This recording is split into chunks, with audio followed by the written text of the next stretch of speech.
you're moving from place to place. Good morning, good morning, morning, good morning, morning.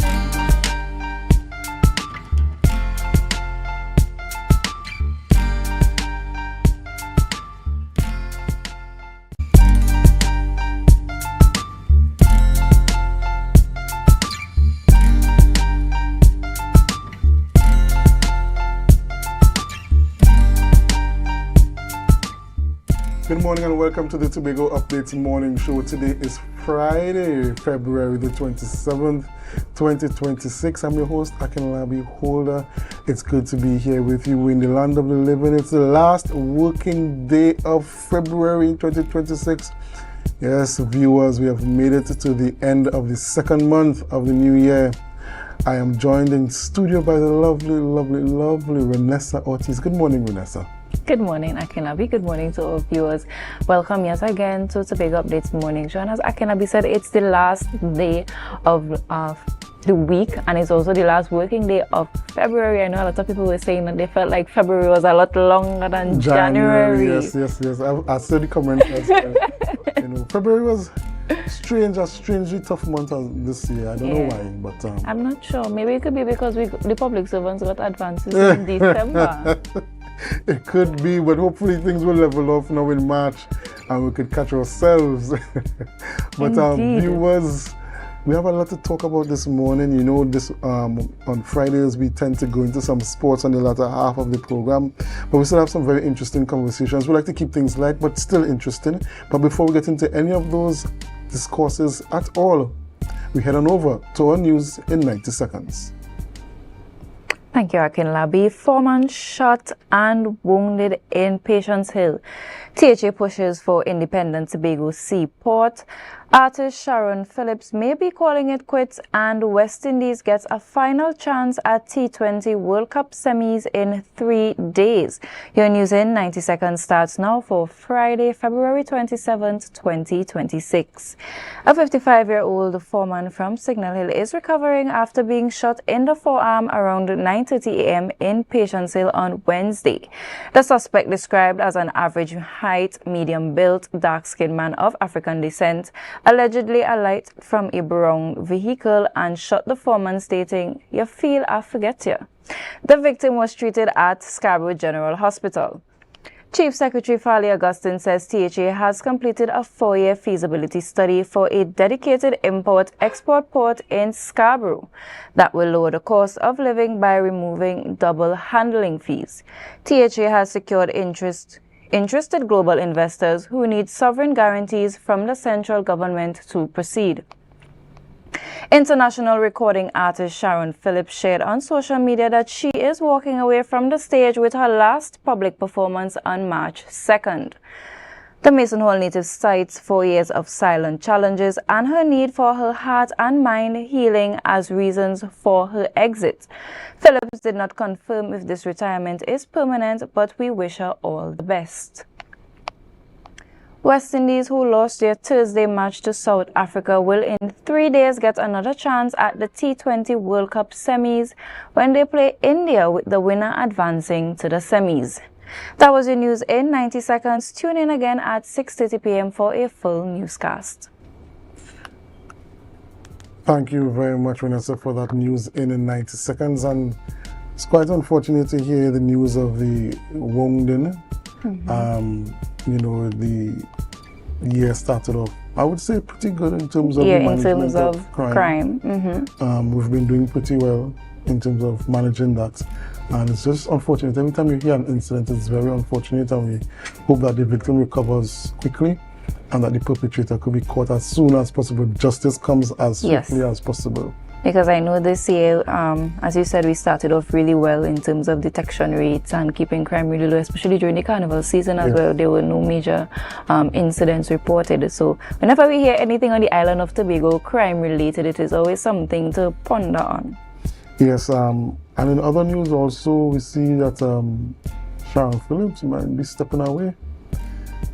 I mean, someone in the performing arts, it's always, unfortunate to hear that persons are stepping away. We know the challenges that exist in the Tobago space. It's very difficult for persons within the creative arts to really sustain themselves doing that alone in Tobago. As somebody who knows Sharon and worked with her and seen her work as well, Sharon is an excellent performer. Very brilliant. Whenever you hear Sharon Phillips, you know what to expect on that stage, you know what to expect in a performance. And it's really disheartening when our talent, our local talent, has to step back from the things that a lot of persons know them for and really appreciate when you hear you're going to an event and you're hearing that this artist is performing. So it just, we really do wish her all the best. And we hope it's not something permanent. Well, I really hope, like you said, it's not something permanent, and Sharon, we hope to see you back on the stage as soon as possible. Maybe they can change your mind in terms of your decision that you have made. We want to take this time off as well to express condolences to Mr. Kevin McKenna. Some unfortunate news of him. He lost his mother and sister within this week. Wow. It's very unfortunate, and losing such close family members in such a short time frame could be very devastating for some persons. It's just a reminder to all of us to really cherish the persons that are close to us and make as much time as possible, even if sometimes it's 10 minutes in a day, just to check up on them. Yes. Because you never know if the last hey you said is the last one you're going to say to them. Yes, you're right indeed. Mr. McKenna, Kevin McKenna, we pray God's comfort and His grace comes upon your family at this very trying time, and that you could find the strength to move on and to live life. And I know that God will heal. He binds up all those that are heartbroken, and He's going to heal you and your family and your friends and all those that have been affected by this tragedy, and that in time you will be able to live a full life once again. All right, viewers, we head on over now to celebrate with those who are celebrating. It's time for our birthday shoutouts. And at Tobago Updates, we like to celebrate with those who are celebrating whatever they're celebrating. And we'll start things off by saying happy birthday to Miss Zainara Llewellyn. Zainara Llewellyn, happy birthday to you. Love from the Women's Devotion Group. Yes, the Women's Devotion Group is sending their greatest birthday greetings to you. God's richest blessings on your special day.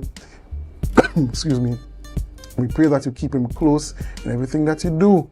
And when you're walking forward for this year and all the time to come, you keep Him at the forefront of all the decision making, and that you grow from strength to strength. Up next, we have Vicky Ann Gittins Yearwood. Good morning and happy birthday to you from us here at the Tobago Updates family. I know your daughter wanted to extend happy birthday greetings to you, and that I know that today will be filled with lots of joy and laughter. Very bright, vibrant, like the smile you are sporting here in the picture this morning. And I wish that going forward in this year, it is a prosperous one. We also want to say happy birthday to Miss Kelly Lewis. Happy birthday to you, Miss Lewis. God's richest blessings. Yes, today's a special day. Look how you see, you're looking very regal in your black day, you're looking very lovely. I know you're going to dress up even better than that this year. Tonight, sorry. You're going to dress up even better than that tonight and celebrate. We want you to stay safe.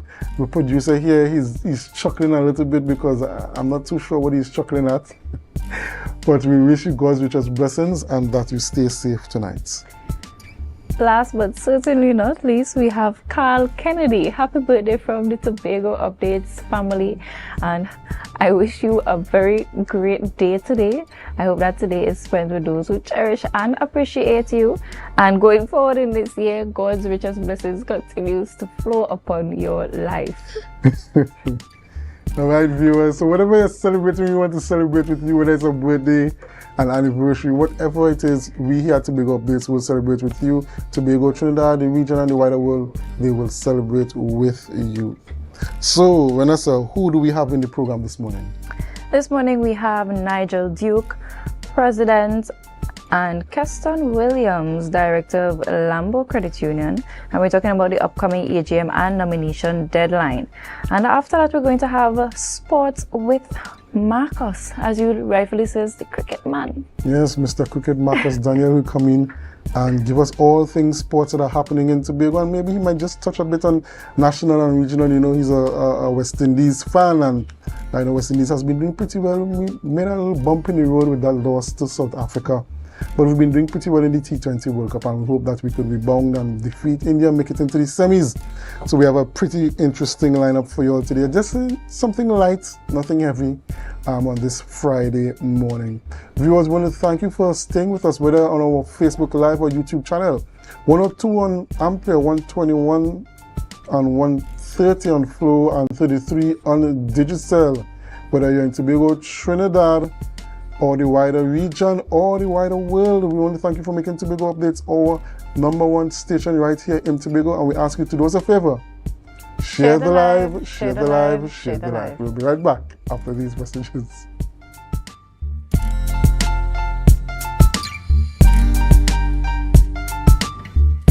Are you in a dispute with a registered investment service provider of the TTSEC? Or maybe you're the victim of an investment scam?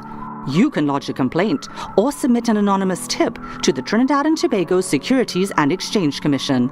Download our Investor Protection app or go to ttsec.org.tt to access our complaint form or submit an anonymous tip. Write a clear summary of your complaint. Submit copies of supporting documents along with the originals for verification. Provide a copy of the feedback received from the entity regarding your complaint. All investor complaints or scam reports submitted by the public are acknowledged and reviewed by the TTSEC. Investigations are pursued based on the outcome of the review. Trinidad and Tobago Securities and Exchange Commission, protecting the interests of investors and the public. You invest, we protect. Everyone benefits.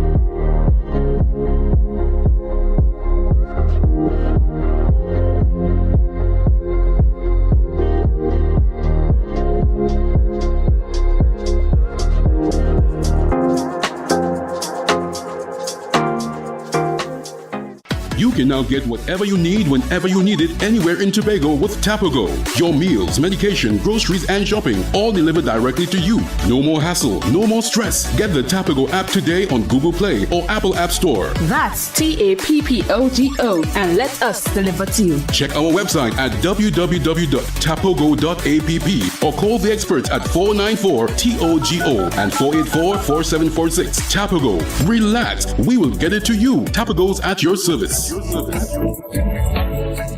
The Caribbean is more than just a place. It's a spirit, resilient, vibrant, and full of possibility. Rooted in connection, driven by community. It's who we are at the heart of everything we do. For over 150 years, we've been right here, invested in the Caribbean, its people, and its progress. And today, we're going even further. Liberty Business, rooted in the Caribbean, committed to you. Want to get better? Where to start? What kind of exercise to do? What to eat? How to get restful sleep? Need a doctor to search for root cause? Look no further. Come to Majuba Hill Lifestyle Center Foundation at our Wellness Center in Goodwood, or Food Hub in Darrow Springs, Scarborough, or Doctor's Office in Goodwood and Darrow Spring. Contact 49SWIFT 4979438. The Caribbean is more than just a place. It's a spirit, resilient, vibrant, and full of possibility. It's who we are at the heart of everything we do. For over 150 years, we've been right here, invested in the Caribbean, its people, and its progress. And today, we're going even further. We're deepening our commitment to the region, continuing to invest in the networks, services, and digital solutions that move Caribbean businesses forward. Whether you are a mid-sized business or multinational player, we bring you resilient connectivity, personalized service, and tailored IT solutions, all powered by local teams that truly have your back. We're here to help you navigate challenges, grow, and achieve your goals with practical solutions, reliable networks, and a partnership rooted in trust and your long-term success. Liberty Business, rooted in the Caribbean, committed to you. Coconut's Cafe, the buffet restaurant that specializes in all your tasty local dishes for breakfast and for lunch. Breakfast includes coconut bake and sada roti served with chokers, bull joil, and sausages in tomato sauce. Not forgetting beef and cheese pies, shepherd's pie, macaroni pie, and rice in various styles. Meat served in a variety of flavors, garden salads, and pasta salads. All this accompanied by fruit juices, coconut water, your choice of a great combination to appease your taste buds. So call us today to order, as we are here to accommodate your busy schedules or if you are having a cooking day off.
Put a smile on your face when you're moving from place to place. Good morning, good morning, morning, good morning, morning.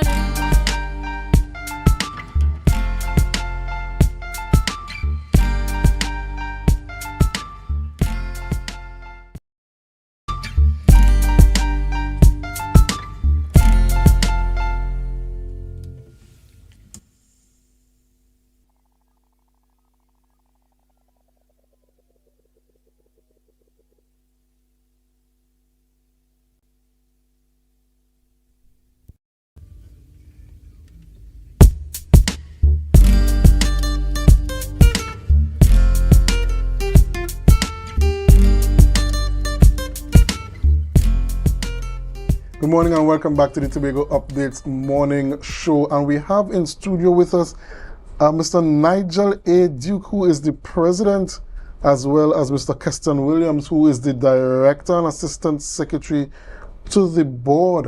And they are here to talk about the upcoming AGM and the nomination deadline for the Lambeau Credit Union. Good morning and welcome, gentlemen. Good morning, everyone. Good morning to everyone. Okay, so we want to get directly into this thing one time.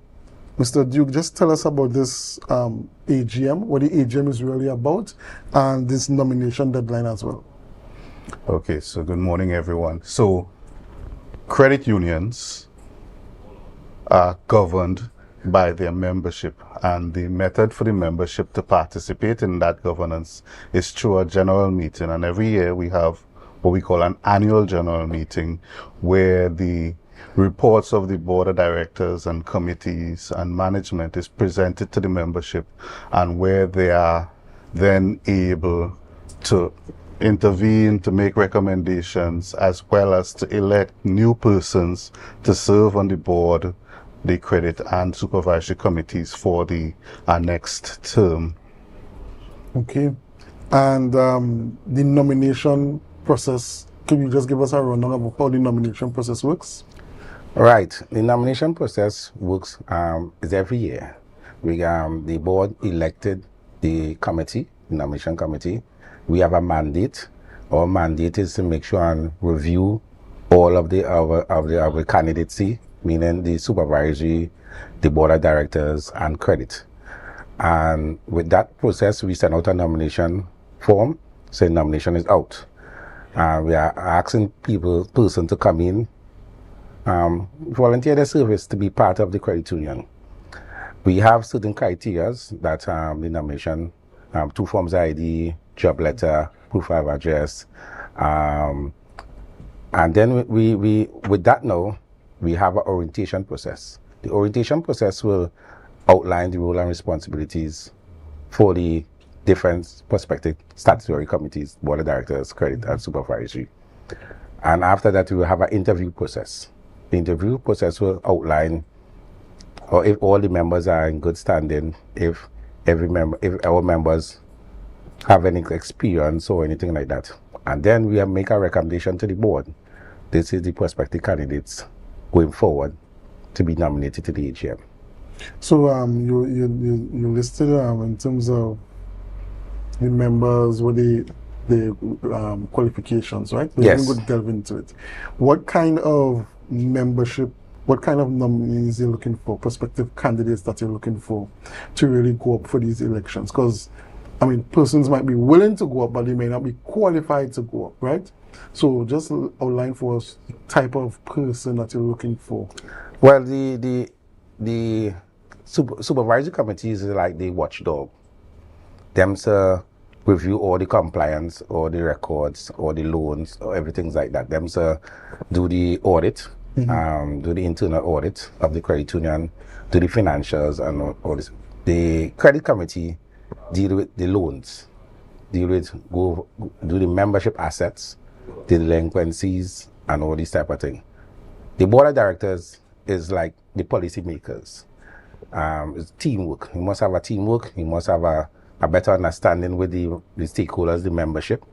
You must know about the credit union, the role of the credit union, the operation of the credit union, and you must have an idea exactly and the ability and the competency to do that.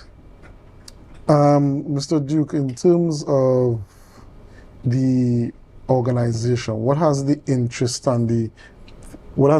been like in persons offering themselves over the years for these positions? Oh, there's always interest. We have at this point over 6,000 members, and of that you'd have a couple hundred to 300 persons attending the AGM.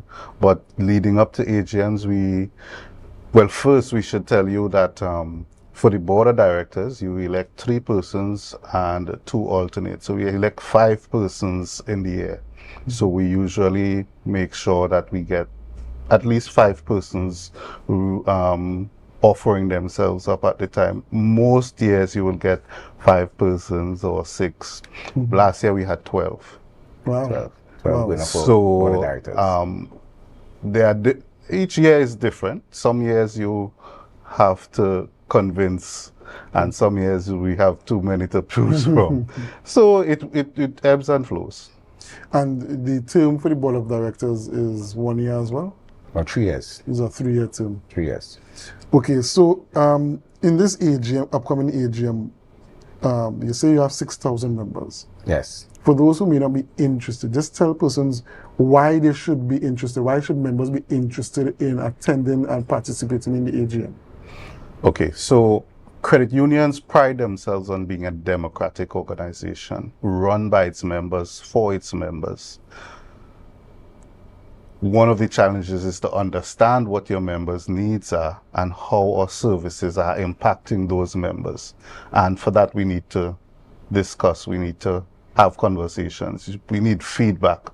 And so at an AGM is the important time when we give reports on our operations and when we give the membership an opportunity to make recommendations, to indicate to the management or the management team what challenges they have and what changes they would want to see, and then what opportunities they have that they would like us to support. So it's really an opportunity to participate in the administration of your organization, because members are owners. All right. This is one organization where once you become a member, once you buy a share in the credit union, you become a member owner. And therefore, to exercise that ownership, you need to participate and to be there when the information is being shared. So we would send our brochures out digitally to our members, and we would have physical copies. Members are invited and encouraged to get a copy and to review it, and then to really understand the services we provide and how we can assist them, and then how they could assist us. The credit union movement really puts an effort into making sure that its candidate members, its officers that offer themselves up and are elected, are educated, oriented, and given experiences that allow them to become better directors, better officers. So we have trainings, conferences, sessions to facilitate mingling between credit unions so that we could build partnerships, and we build character, and we support persons in improving themselves and allow them to even take on higher levels of service in the community, because they would have had the opportunity to serve at the credit union. Now it's at the AGM that they will make the elections will take place for these. Yes, of course. So for persons who might be interested, Mr. Williams, just tell us how persons could go about nominating themselves.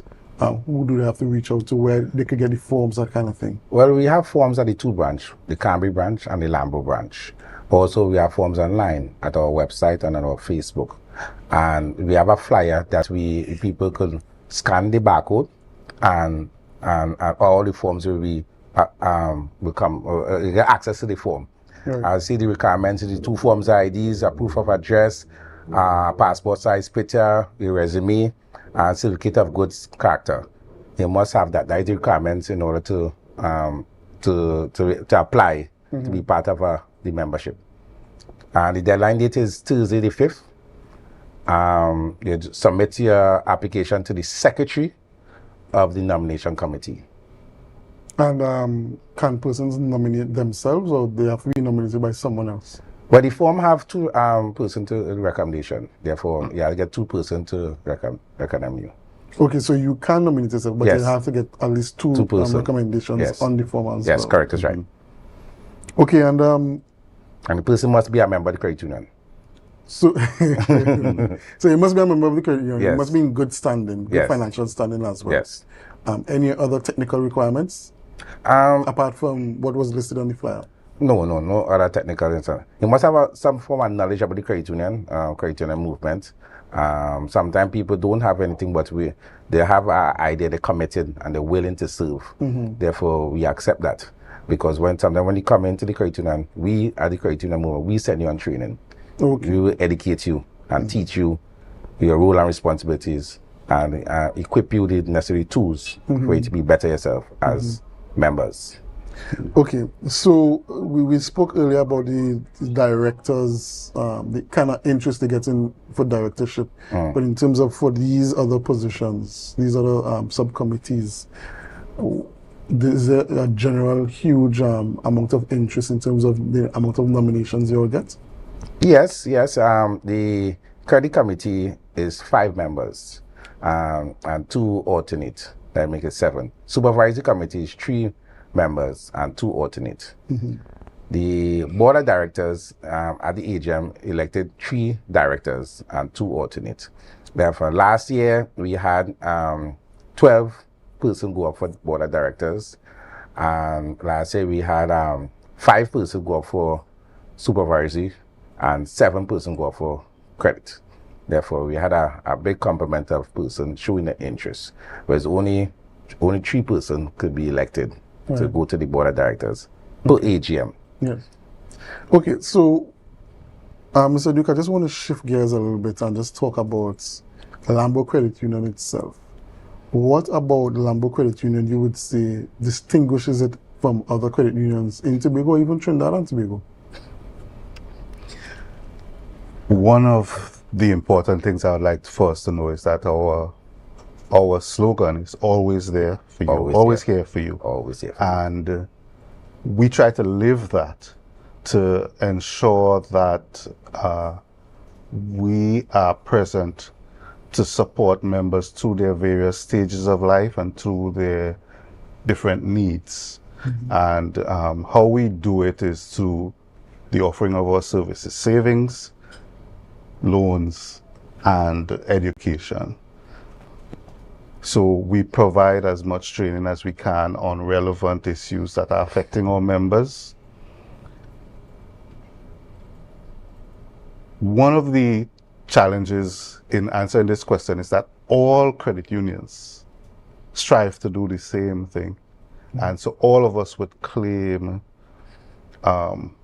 similar service to members. What drives us is how long we've been serving our community and how we really make an effort to assist members to meet their life goals. That is where we really believe that we shine in terms of really going out of our way to assist members. And the Lambeau Credit Union is one of the, we were talking off here and you were saying that Lambeau Credit Union is one of the oldest credit unions in Trinidad and Tobago. In Tobago, we are celebrating our 80th anniversary this year. It was one of the oldest local credit union in Tobago. Stand to be corrected in Trinidad. I don't know the statistic. The president might educate me more about that, but I know for Tobago, we are one of the oldest local credit union in Tobago. And this year we're celebrating our 80th anniversary. All right, I don't know if you want to give people a sneak peek into those 80th anniversary celebrations. Oh, that will come. That will definitely come. So when would be the anniversary celebrations, in what month? August is the official anniversary. August the 28th is the anniversary date of the credit union. However, our AGM is due in April, around April. And at that time, we would begin most of our celebrations and so on. Okay, and with this upcoming year, with the elections, AGM elections, in this upcoming year, what are some of the goals that the organization is hoping to achieve with the elections of these new officials? Okay, in terms of the elections, basically we are ensuring the continuity of the credit union to ensure that we have new members offering themselves for service, becoming trained and certified to lead the membership, lead the organization, to provide good governance and service to the members. The elections serve the important purpose of ensuring continuity. All right, gentlemen, you all have any other information that you would like to give to the public? You could look into the cameras and give them any additional information, or you could just give them a last appeal for persons to send in nominations. Serving at the credit union is a worthwhile and self-actualizing effort, and especially persons who want to move forward in their life, in their careers, is a good side effort to join a credit union, learn to serve, learn to lead, and it usually builds good character and allows persons to build connections. And that really is important in the continuity in helping individuals move forward in their life.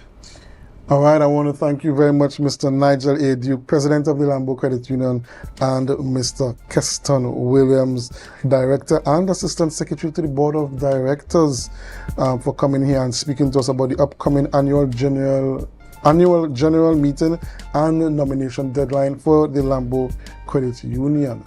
Viewers, we have to take a short break, but when we come back, Mr. Cricket Marcus Daniel will be in studio and he will be telling you all things sport in Tobago. So do us a favor. Share the live, share the live, share the live. We'll be right back after these messages.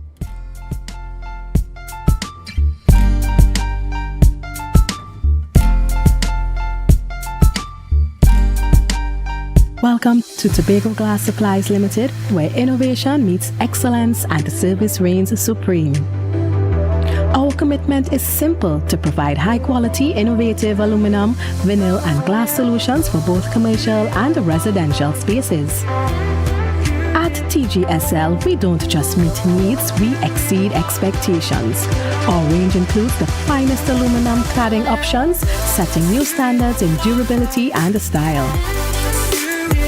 Driven by our passion to elevate, we aim to be the leading supplier in the Caribbean market while retaining our identity as a family-owned business. Because at Tobago Glass Supplies Limited, it's not just about products. It's about relationships, it's about you. Innovation, quality, service. That's Tobago Glass Supplies Limited.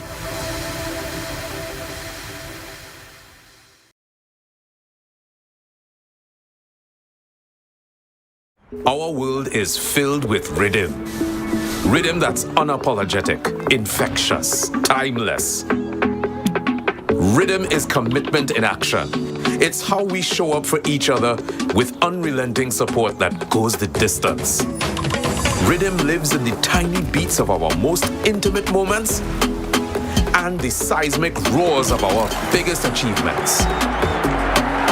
Rhythm is resilience in motion. So even when things go out of sync, we do what it takes to bring the rhythm back.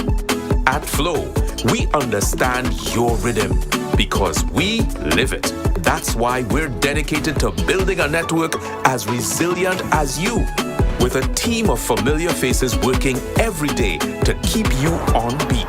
You're at the heart of everything we do, and our commitment is to keep your rhythm flowing, no matter what. You can now get whatever you need whenever you need it anywhere in Tobago with Tapago. Your meals, medication, groceries, and shopping all delivered directly to you. No more hassle, no more stress. Get the Tapago app today on Google Play or Apple App Store. That's TAPPOGO, and let us deliver to you. Check our website at www.tapogo.app or call the experts at 494-TOGO and 484-4746. Tapago. Relax. We will get it to you. Tapago's at your service. The Caribbean is more than just a place. It's a spirit, resilient, vibrant, and full of possibility. Rooted in connection, driven by community. It's who we are at the heart of everything we do. For over 150 years, we've been right here, invested in the Caribbean, its people, and its progress. And today, we're going even further. Liberty Business, rooted in the Caribbean, committed to you. Want to get better? Where to start? What kind of exercise to do? What to eat? How to get restful sleep? Need a doctor to search for root cause? Look no further. Come to Majuba Hill Lifestyle Center Foundation at our Wellness Center in Goodwood, or Food Hub in Darrow Springs, Scarborough, or Doctor's Office in Goodwood and Darrow Spring. Contact 49 Swift 4979 438.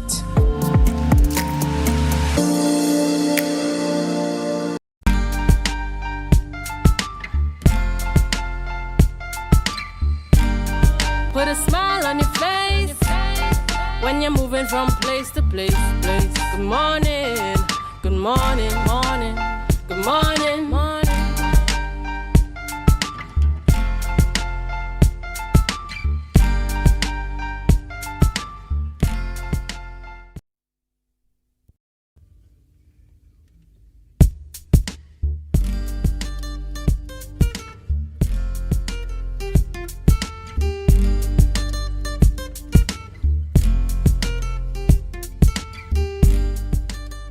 Hi viewers, welcome back, and thank you so much for staying tuned to Tobago Updates Television.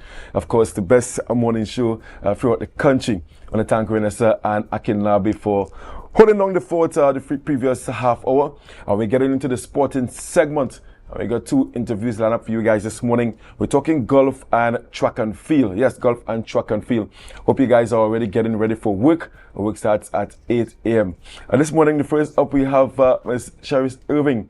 Should I say founder of Irving's Golf Academy? Yes, founder of Irving's Golf Academy. And we're talking about the school's golf tournaments. Yes, it's here again. Let me say good morning to Ms. Irving, and thank you so much for being here this morning. Good morning, Mr. Daniel. Fantastic. I thought you'd have been like in a golfer's uniform this morning. I know I like to see golfers when they're dressed and then, they're always looking neat and well put together. Not today. Not today. Not today. You're going straight to work after this. Definitely. Very, very smart. I saw the crew coming in there as well, but I'm looking to see if I can make some US this morning. I will tell as well, they can join me. So, Cherise, you're talking about the, this is the fourth annual? This is the fourth annual school golf intercall. Right. That will be taking place at Shore Park on March 13th. March 13th. March 13th. And of course, we are getting ready for March, and you're already out there getting information out there to schools and stuff. For those who are not aware of the Irving's Golf Academy School Golf Tournament, or intercall, sorry, you can give a little background about it and what's the concept about? All right, so this is the fourth year we are keeping our school golf intercall, where we participating in preschool, primary school, and secondary school. Come all the way down to Shore Park, where they do chipping, putting, drive, and the relay competition. The kids definitely have fun after all the years of training and coaching in their school.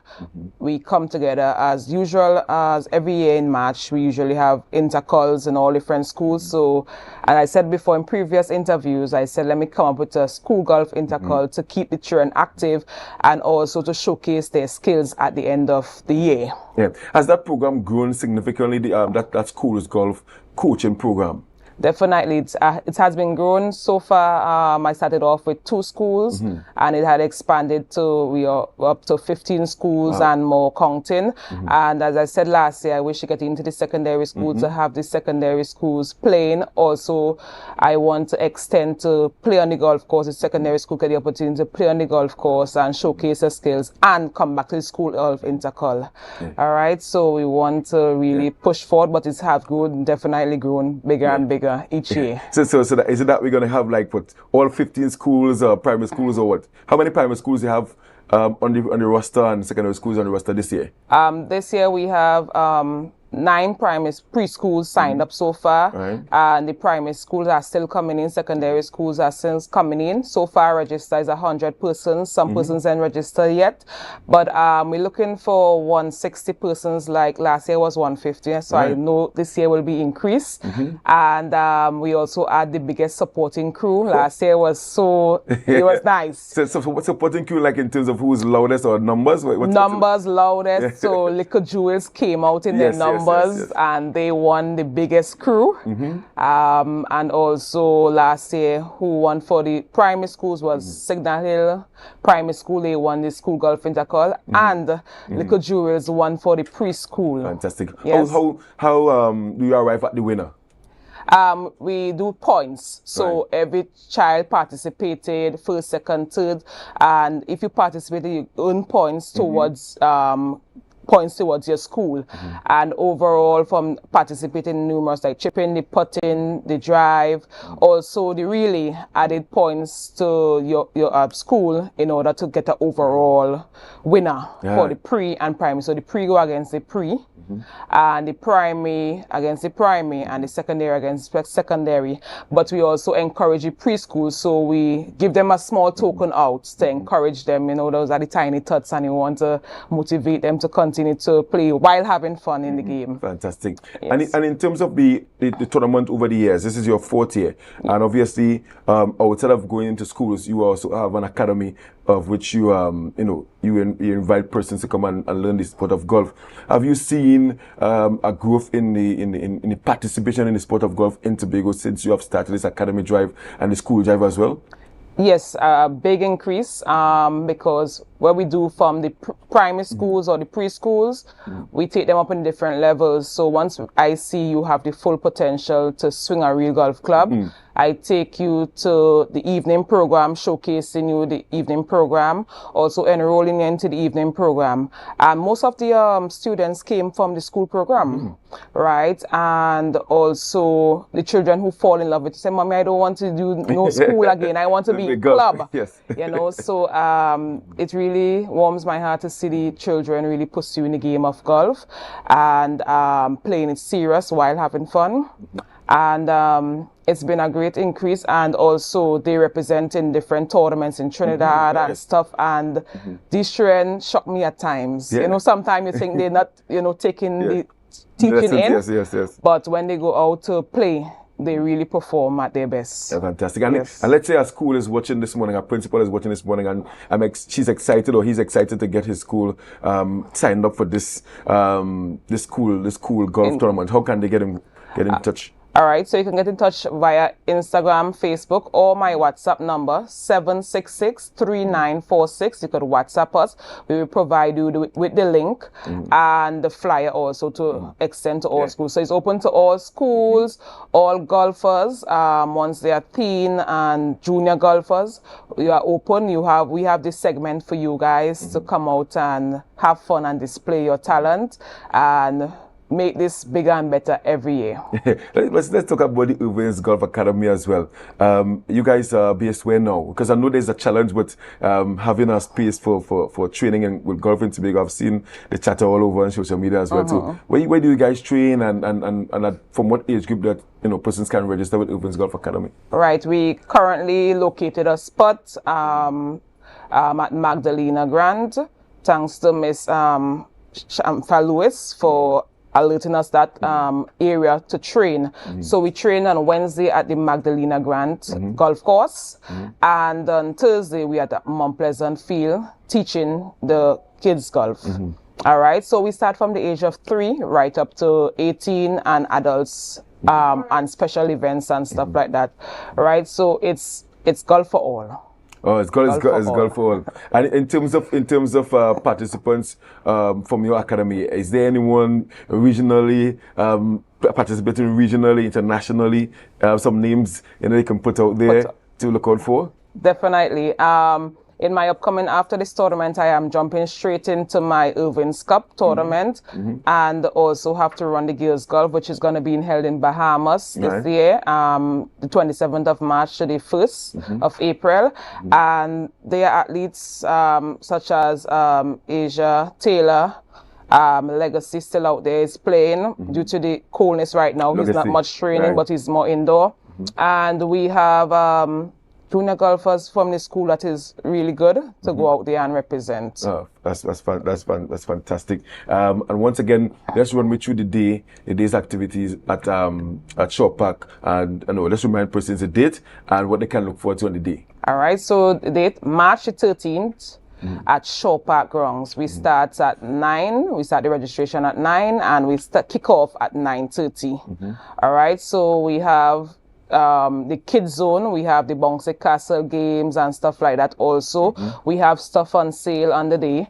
We also start off with the chipping and putting for the pre and the primary same time, because we want to get everything done before the time is up, right? So then we move into the chipping, then we move into the relay, the golf relay, and the last we're going to do the long drive competition, all right? And that's going to close the curtain down and a next year of Irving's Golf Academy. So for persons here in relay, right? Explain the golf relay for persons who may not, be so inclined to understand what the golf relay is all about. The relay says it's all.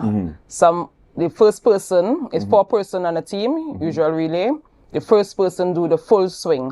That's the full shot. We're trying to hit the ball to the target, and the next person gonna chip the ball, the same ball, to the net, followed by the other person gonna take a run to the putter, handing on the ball to the person who's gonna putt and finish off.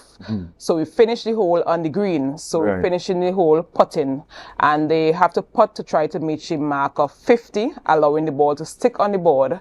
And That's the relay. So that must be one of the most exciting events of the day. It used to be. Now it's the long drive. It's the long drive. Now it's the long drive. Oh, because you're actually losing the iron to hit. The driver. The real golf club to hit. The real golf club. Yeah. And it shifts a bit over to the driver because the kids love drive. They like to hit the ball long and wide. And the drive will be determined who hit it the longest. Yes, the longest, correct. Right. And we also be using the TrackMan to see the distance of the longest person, the ball runs out and stuff like that, and determine who get the longest drive, first, second, and third. Mm-hmm. Yes, and we'll also be allowing the little ones to do the little drive also too, because a lot of them been asking they want to do the drive competition.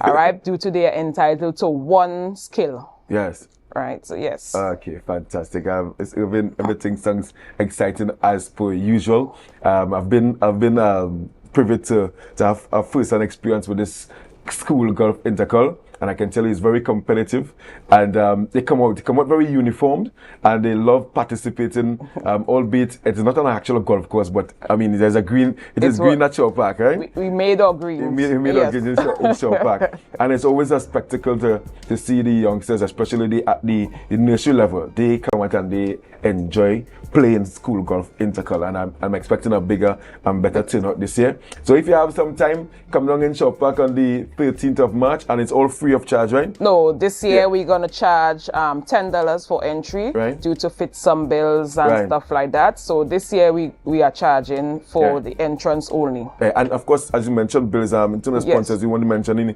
sponsors you may have? All right, so far we have the sponsors of the Girls Golf International and the Holiday Snacks.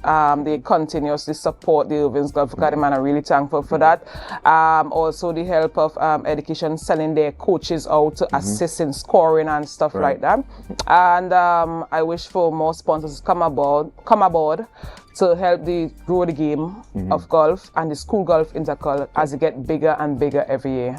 Fantastic, fantastic. So yes, something to look forward to sporting-wise. Viewers, once again, thank you so much for staying tuned to Tobago Updates Television. Ms. Irvin, thank you so much for being here this morning. Thank you for having me. All the best on the 13th. Hoping for wonderful weather as well, because obviously you want to get a nice day for the kids to enjoy that day. We're going to take a short break, and when we come back on the other side of the break, we're going to be chatting with Mr. Soren Bishop, head of the Tobago Athletics, and we're talking about character trials this weekend in Trinidad. So guys, don't go anywhere. Share the live, share the live, share the live.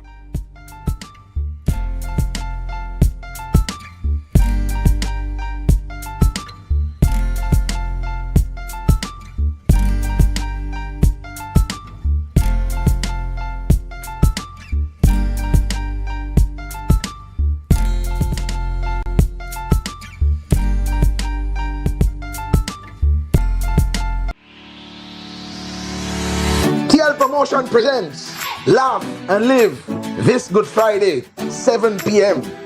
It's non-stop laughter at Birchwood Legacy Park, Lowland. Special guest from Jamaica, Mr. Funny himself, Owen Blacker Ellis. From Trinidad, Rising Comics, Alan the Entertainer, and Son. And from Tobago, amateur comic, Bishop Terence Baines. Listen, this is a laughing matter.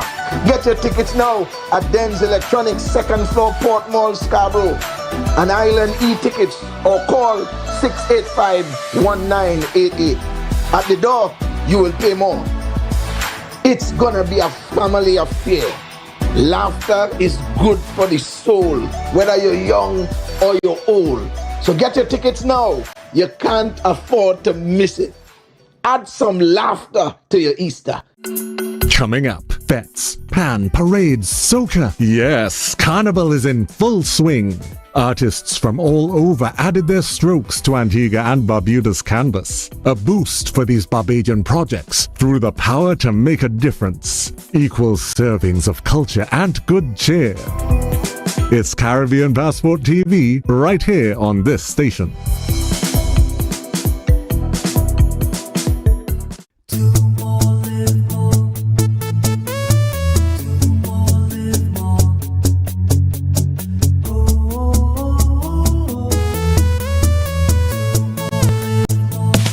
How it's gonna go. They better look up and look, 'cause this is your show.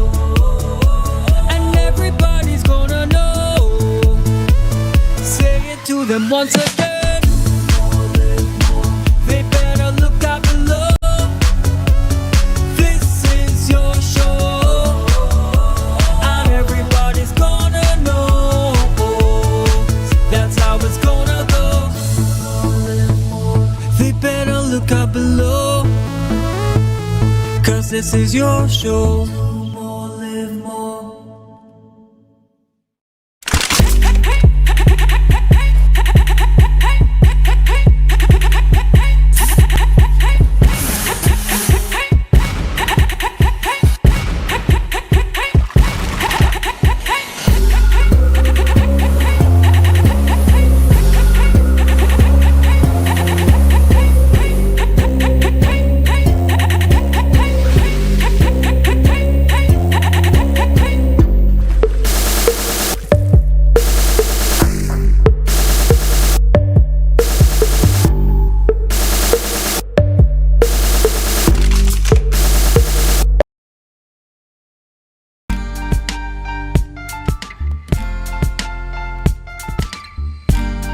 Put a smile on your face when you're moving from place to place. Good morning, good morning, morning, good morning, morning.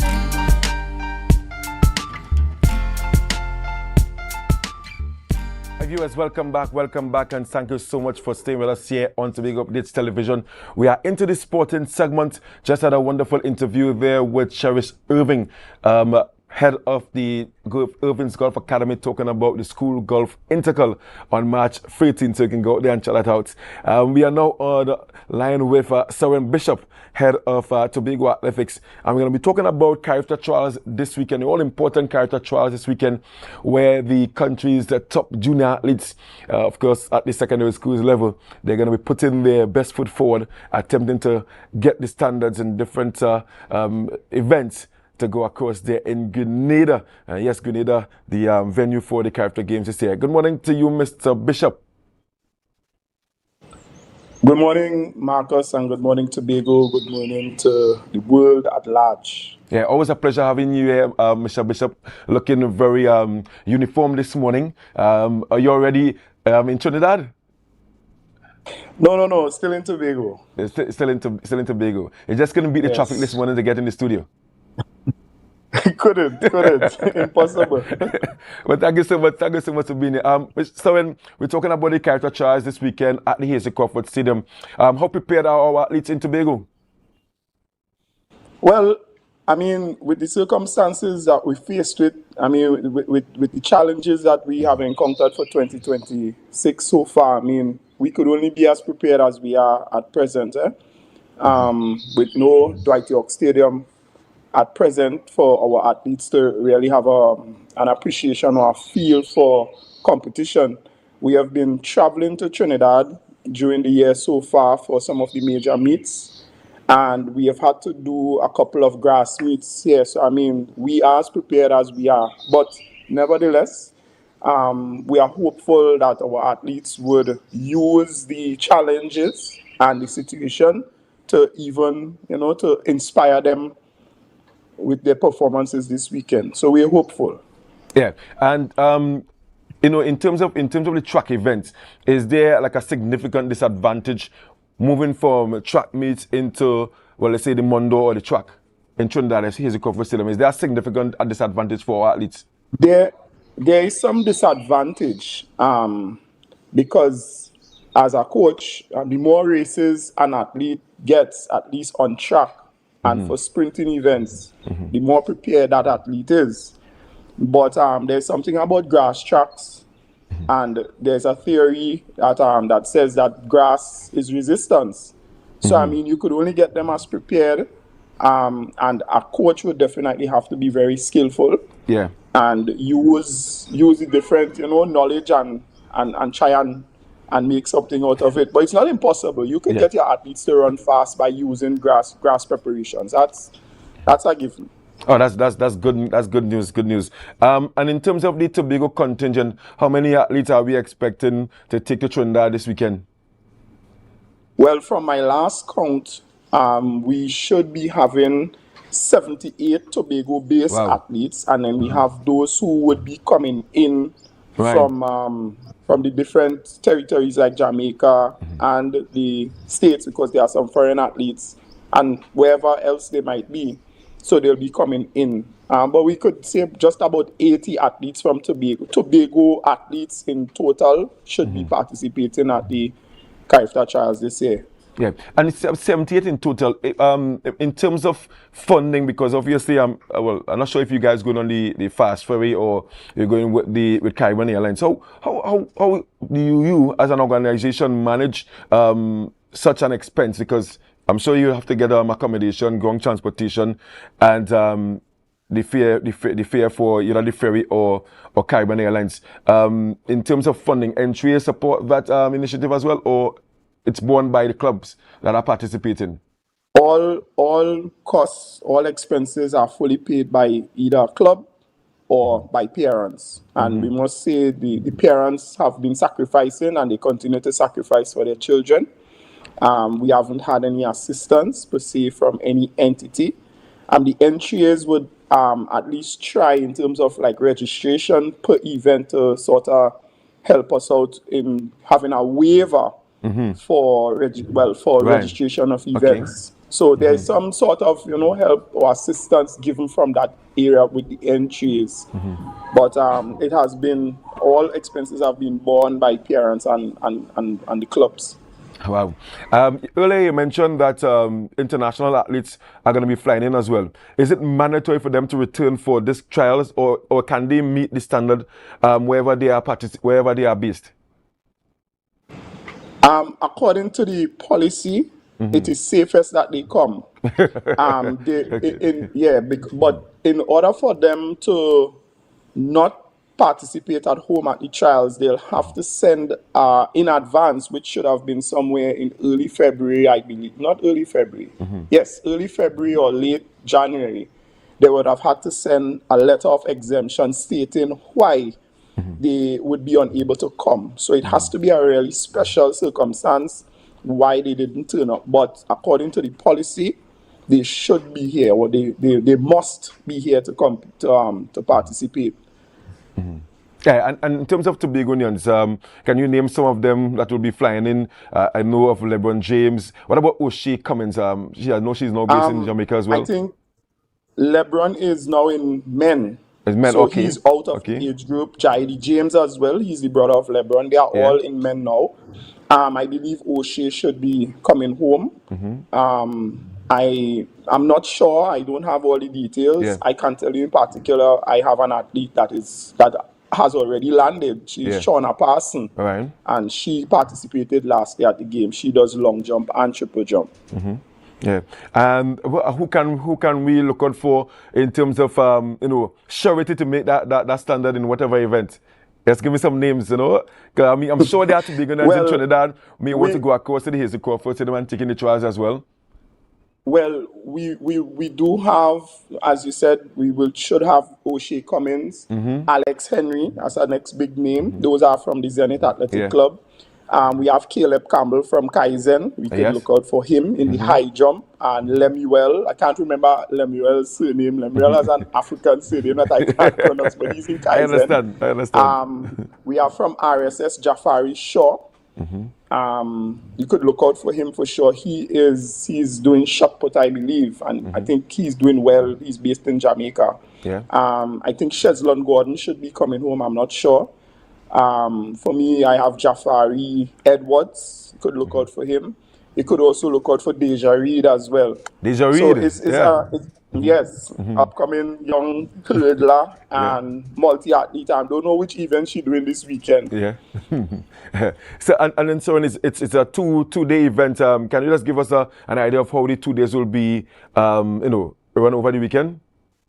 Well, it will be a mixture of track and field on both days. On both days, okay. The schedule out of my brain, I can't tell you right now, but. So you wouldn't see things like relays there. You wouldn't see any relays this weekend. Just individual events. You'll have the multi as well, which should be a mixture of the pentathlon, the octathlon, and the decathlon. Yeah, and is there going to be like a live stream for persons who may be interested but can't make it down?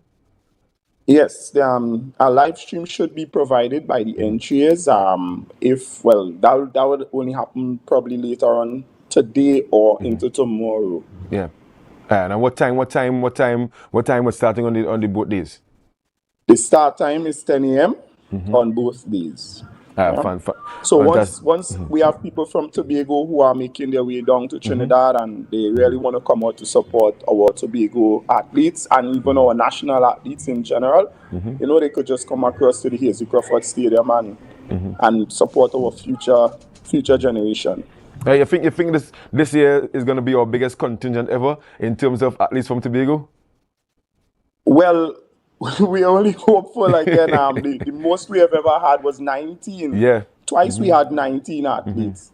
Last year should have been a big number for Tobago, seeing that we were at home. We had home court advantage. Yes. But Marcus, it's interesting.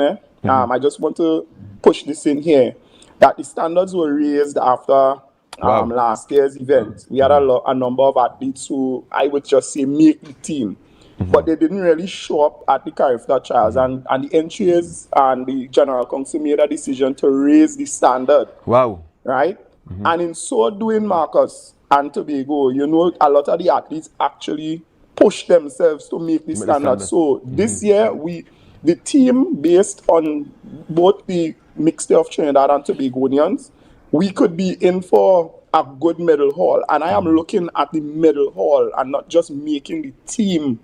A lot of our athletes just make the team just to wear the clothes and to show off and things. But really and truly, the goal of every coach and every athlete is to medal, get on that podium. And that is where the true recognition really is. When you have a medal around your neck, nobody could take that away from you. Fantastic. I'm loving what I'm hearing in terms of the entry is raising the standard, but our athletes are still actually achieving the standards. So I really want to wish you guys all the best with your travels. Firstly, it's important that you get down there safely and you are well rested. And when you go to the track or even in the field, that we're going to excel there and have a number of Tobagonians making the national team. And of course, Trinidad and Tobago by extension will have a really good team to go out there in Grenada. Always a pleasure talking to you about track and field. Obviously, I'm going to come back to you again next week just to give me an idea of how things will have gone over the weekend here. Again, all the best, safe travels, and of course, stay tuned to Tobago Updates Television. All right, thanks much, man. Fantastic, thank you so much. Guys, been chatting there with Soren Bishop, head of Tobago Athletics, and we're talking about Carifta trials. Always an exciting time for track and field athletes here in Tobago and Trinidad and Tobago by extension. Launching pad for most of the international stars you see now, Usain Bolt and others, they'll have passed through Carifta games. Guys, thank you so much for staying tuned to Tobago Updates Television, talking sports this morning. It's now what? It's now 8:05. Should be in work already. Enjoy your weekend. Be safe out there on the roads. Over to Natalie with Good Morning Tobago right after the break. But of course, do me a favor. Share the live, share the live, share the live.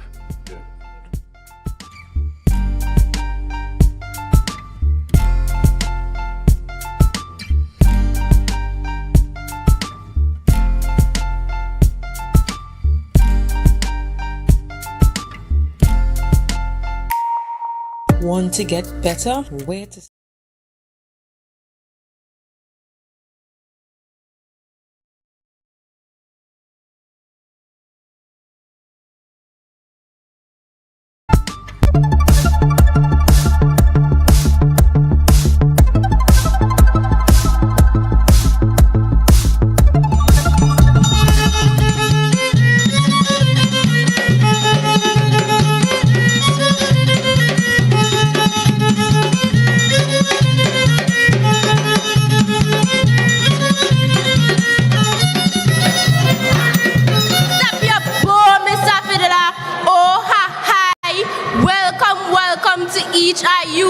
The Bell Garden Anglican School is here to entertain and inform you. We come here on a health-conscious mission to tell you that living healthy and drug abstinence is the best decision. So sit back and relax, except the judging panel, because we come here to flip the script and change the channel. Drag your bow, Mr. Fiddler. The party was lit, but all I see is people lie down in the spit and they vomit. And no one say is right down to can lie down, but don't let drugs and alcohol carry you 6 feet underground. You might feel like you're flying with colors and you can manage it because you're so smart, but you can't control it when it's in your system and ready to fail your heart. Cocaine, marijuana, and ecstasy, even the trending will never be good for we. Everybody wanna zest and pop pills, but that not help you develop no skills. So say no to drugs today from the first time offer. So your family not to sing when the roll is called up yonder. Drag your bow, Mr. Honestly, I feel amazing. It was easy for me and my classmates to successfully perform, and it was kind of difficult in some places, but we got through to it. I feel fantastic. It's unreal. It was just like we had a 2-day period to learn everything and to get everything into sorts. So it just came naturally to us as performing. I'm feeling ecstatic, I'm feeling excited, I'm feeling really happy for the students as well because they did the work, they made the sacrifice, they sacrificed their lunchtime, and I really commend them for putting their best foot forward. Well, I am someone who has been in the cultural space for many years, so it pleases me to see that they are using the cultural art form to push positive messages.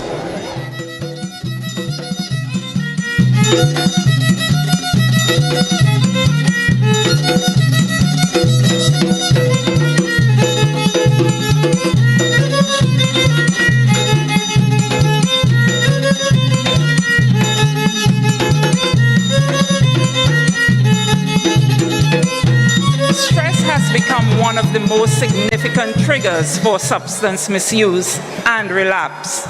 Social pressures, economic uncertainty, and mental health challenges can leave individuals, especially our youths, searching for ways to cope. Unfortunately, some turn to alcohol, marijuana, and other substances as temporary relief, often leading to long-term consequences for their health, relationship, and future opportunities. This is why prevention matters. We must continue to promote healthy ways of coping with stress through physical activity, proper tests, good nutrition, open communication, counseling, and creative expression. Just as importantly, we must ensure that individuals feel safe seeking help without fear of judgment or stigma. The Tobago House of Assembly, through the Division of Community Development and Social Protection, remains committed to this people-centered approach. We will continue to invest in community programs, youth development initiatives, and partnership that strengthens mental health, support, and promote healthy lifestyles. We leave you with the words of Ra Shorty I, a founding father. Watch out, my children, watch out. It have a fella called Lucifer with a bag of white powder. And he don't want to powder your face, but to bring shame and disgrace to the human race. Drag your bow, Mr. Fiddler. That was a production of the Department of Information, Office of the Chief Secretary, Tobago House of Assembly.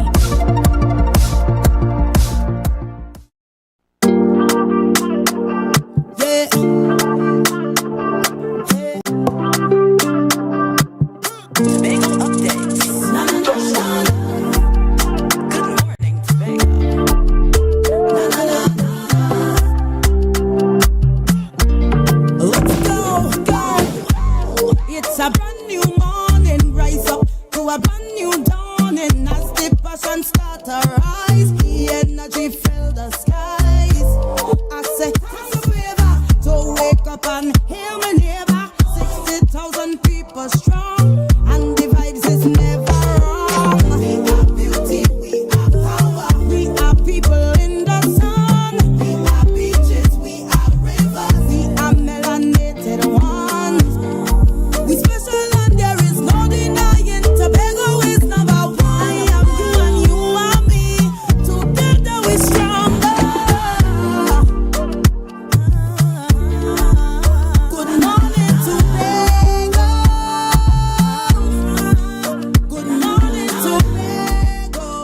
Good morning, viewers. Welcome to GMT Good Morning Tobago. I am your host, Natalie Seeley Richardson.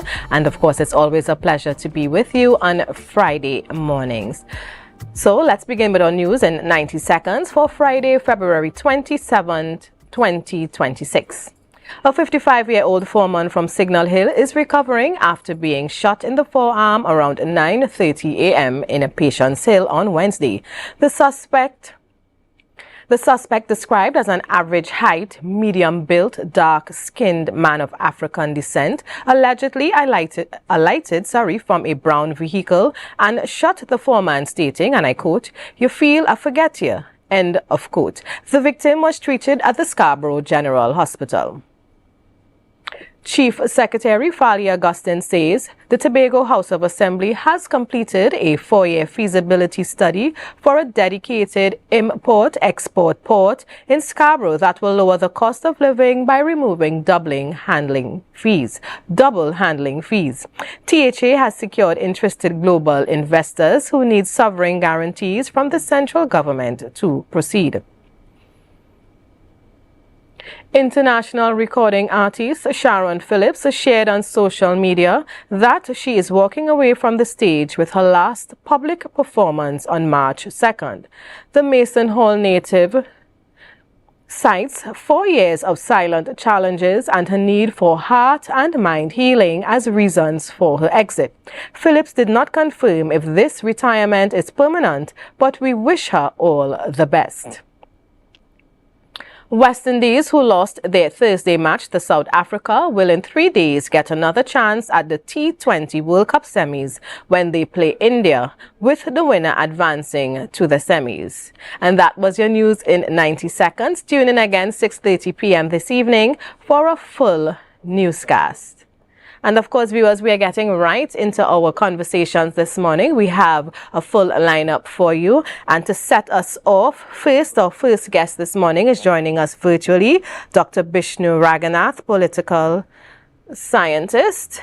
All right, but we will be able to bring him in on while we are getting him on in a few seconds. I just want to share something I saw in the media, and I'm not sure if many persons would have picked up on it. And again, sometimes we choose not to make a big issue out of things. And I want to quote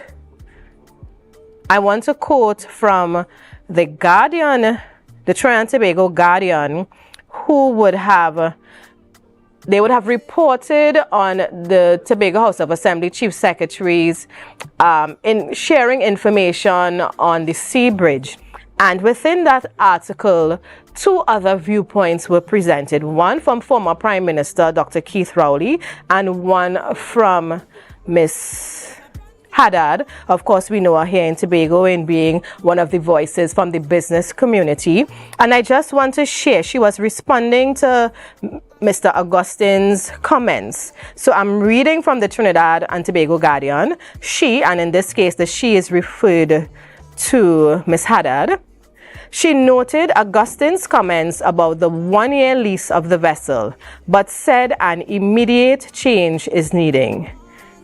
Is he out of his cotton-picking mind? Who he intends to burden with this for another 11 months? He is a failed entity as a leader of the island. And of course, as individuals, we all have our personal opinions, we have perspectives, and sometimes our perspectives aligns with maybe a political party, etc. But my concern here is the reference from Ms. Haddad to a racial slur, cotton-picking mind. And it may have missed some of us because it's really a term used was a term used in the USA. And let me read from an article as well that I found online, because I wanted to share with you not just what I think in my head, but really what is out there. And I want to read a little about the genesis of that term, cotton picker or cotton picking. All right. historically referred, and that's referring to the term, historically referred to someone who harvested cotton by hand, often used in the context of American slavery when enslaved black people were forced to pick cotton on plantations. The phrase originally referred to the actual occupation of picking cotton on plantations in the American South, but that it later became a racial slur used to denigrate people of African descent, including African Americans. Now, sometimes, you know, in our excitement to emphasize, as a Caribbean people, we're quite colorful in our language.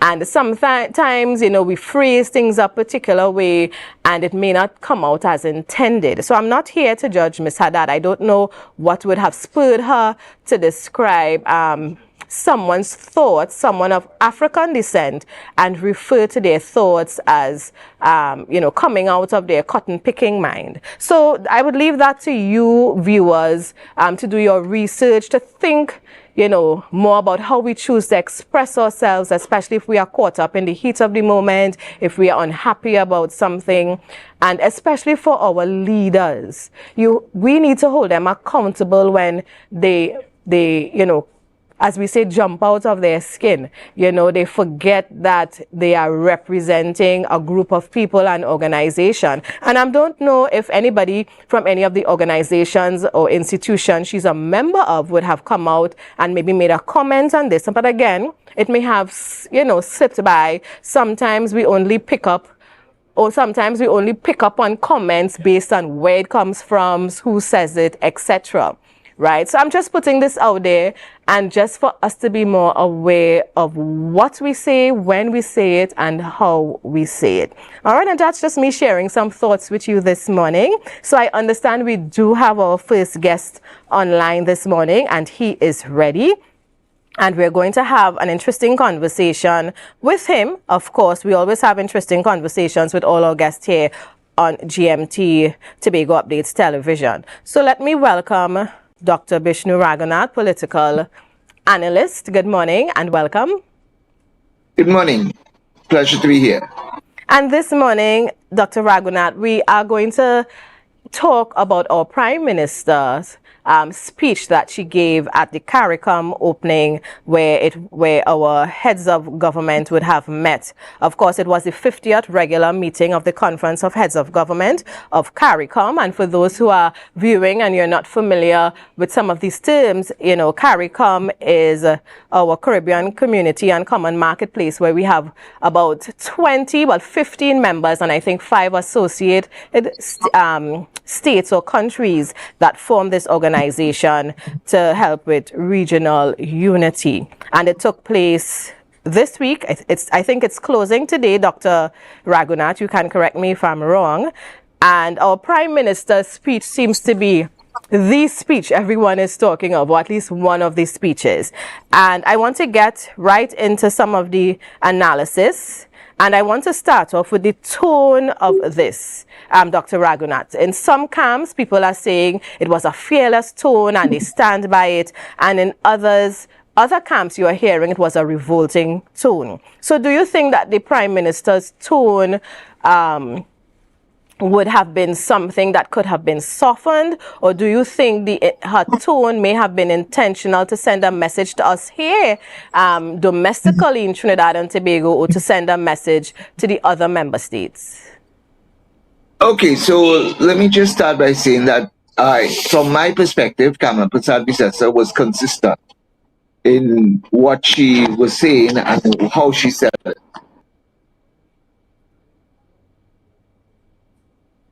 Okay, I'm not hearing at the moment. Of course, you know, with the technology, we do have connectivity issues at times. And I know many of you have been reading the headlines and the sound bites from various persons throughout the region and the world. I even saw a content creator coming out of one of the African countries also sharing his take on our Prime Minister's speech. And of course, I always encourage us to get into the matter directly. Don't just take the sound bites and run with it, but listen to the speech yourself. What do you think about it? Do you think that the tone was inappropriate? Do you think that maybe because she is female, she is held to a different measurement? Maybe if a male counterpart had said that speech, people would not have interpreted as emotional or too strong, right? Remember, sometimes we are all not equal, and different measure sticks are held against us. So we have all these different viewpoints circulating, but I would encourage you, if you have not listened to the speech, the entirety of it, because I heard someone this week right here mentioning that they started to listen and then they stopped. If you have to have an opinion on something and you need to have an understanding of it, whether you agree or not, I think it's only fair to listen to the entire, whether it's a speech or read an entire document, and then form your opinion. So as we wait for Dr. Ragoonath to connect with us again, I'm giving you homework, viewers. All right, and let's talk a little bit about CARICOM. CARICOM was established August 1st, 1973, right? It was founded by the late Dr. Eric Williams, and the islands or Caribbean countries jumping on board was Barbados, Jamaica, Trinidad and Tobago, Guyana, and there's one more.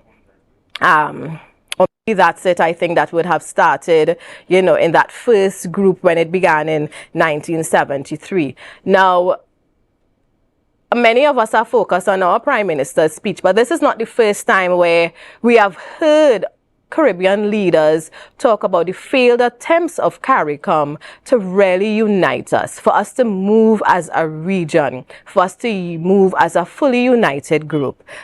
We have heard other prime ministers talk about, the fallouts of it, the good, the bad, and the ugly, as we say. And it is, in my opinion, that a country and its leadership, whether we agree with it or not in terms of the individual policies, that government, that prime minister has the right to represent the needs and wants of a country in this type of meeting. Right? Again, if you examine persons who are giving their opinions, in many cases, those on the UNC team are applauding the speech, and those who are not on the UNC team are finding fault. I'm yet to find someone who may seem neutral, who has really presented a balanced viewpoint of our Prime Minister's speech. All right, so again, I'm encouraging you to really take a listen of that speech, and of course then you can have your own informed opinion. So while we wait to connect with Dr. Ragoonath, and if we do not, we do have another guest, we can continue our show this morning. We'll go for a break and we'll be right back after these few messages.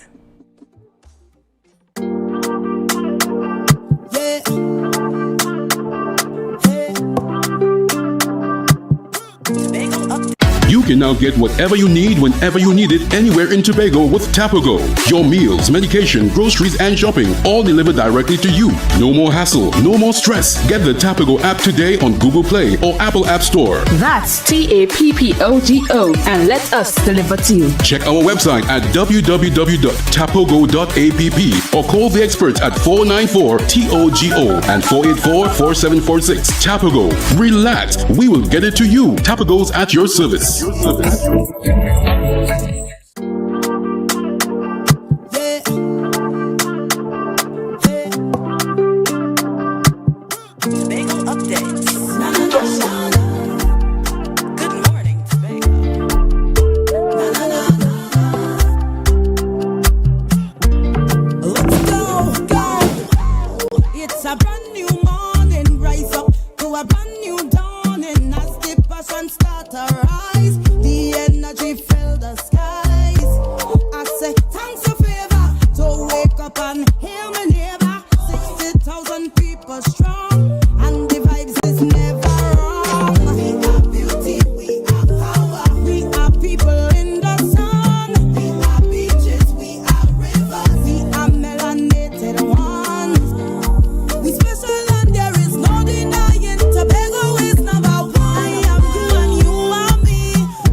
Welcome back, viewers. Thank you for staying with us this morning. You are viewing GMT Good Morning Tobago on Tobago Updates Television, and I'm your host, Natalie Seeley Richardson. And I believe, you know, sometimes how technology works, but we do have Dr. Ragoonath back online with us, and he will continue with his statement he was making.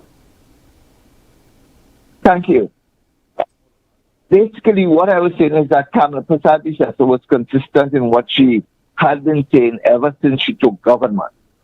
Her tone, however, as you questioned, could have been a little bit more diplomatic. But again, what we've come to realize is Kamala 2.0 is one who says what's on her mind and is not too much so concerned about the diplomacy and the nicety in how she says it.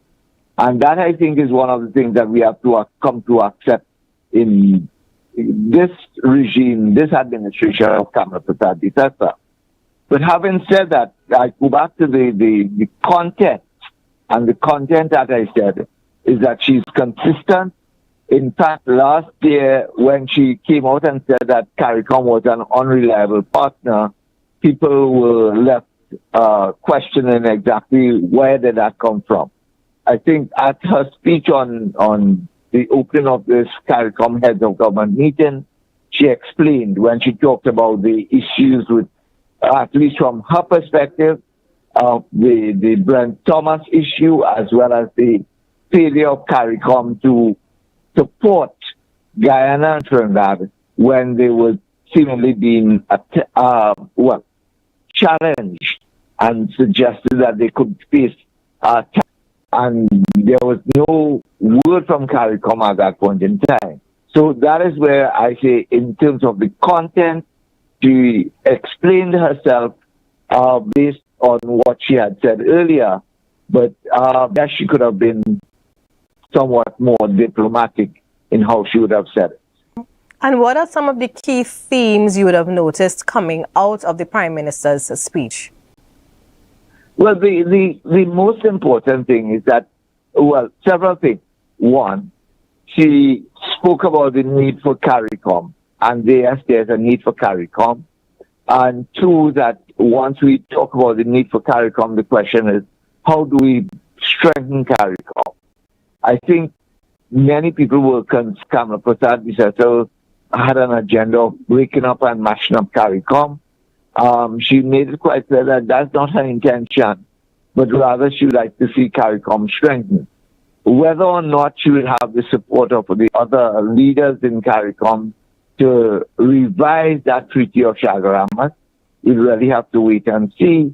But the point about it here is simply one that treaty is now over 60 years old or 50 years old, and we need now to revisit it and make sure that it works. The other aspect of it is that she talked about the relationships between CARICOM and Cuba and so forth, and CARICOM and the United States. And those are relationships which we have to develop and work on. In terms of the United States, she has made it quite clear that she has aligned herself with the United States, and really and truly, who don't like it, that's their business.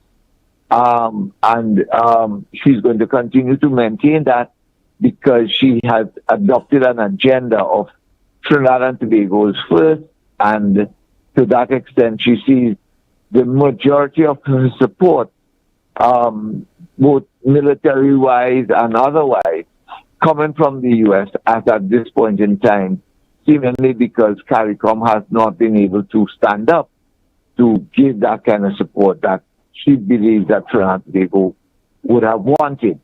So it is in that context that she talked about our relationship with the United States, and then to the notion of the talk about Cuba and the need to establish democracy in Cuba. So that, I think, is one of those are the three key issues that we need to focus on how we go forward with CARICOM and Kamala Prasad-Bissessar. Right, and coming out of the Prime Minister's speech, I think it was very clear in terms of her taking the stand where the needs of Trinidad and Tobago will come first, and as she sits as Prime Minister, she will ensure that, or put policies in place that will help ensure its safety and, of course, economic growth. How do you think that resonates now with what CARICOM is trying to accomplish and how others may have interpreted that? Well, the thing about it is you have two different schools of thought here. One, I think the one thing that when we talk about the need to revisit the CARICOM treaty, the Charter Treaty, the fact of the matter is there are some things in that treaty that simply just doesn't work. So, for instance, that treaty called for unanimity in that you must have support before you could adopt certain policies. We've long gone past that. There is no unanimity per se in terms of foreign policy. And that claim was made not only by Kamala Prasad-Bissessar, but was strongly made by the Jamaican Prime Minister, that we have never had that sort of common foreign policy.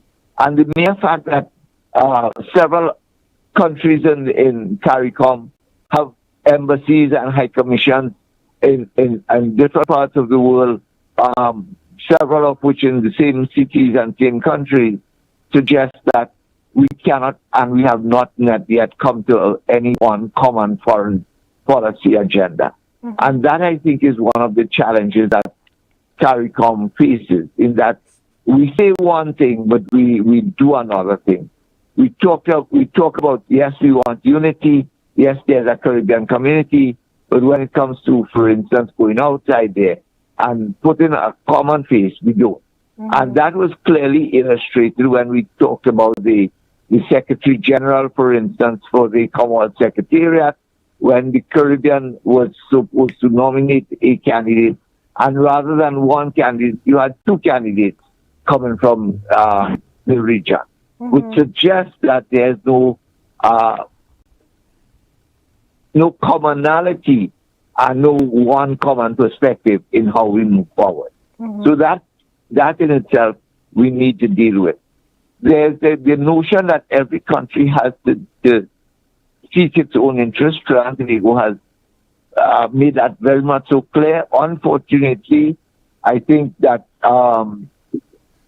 when we look at what transpired in the CARICOM and is currently transpiring within the CARICOM heads of government meeting, we are now seeing that the divisions that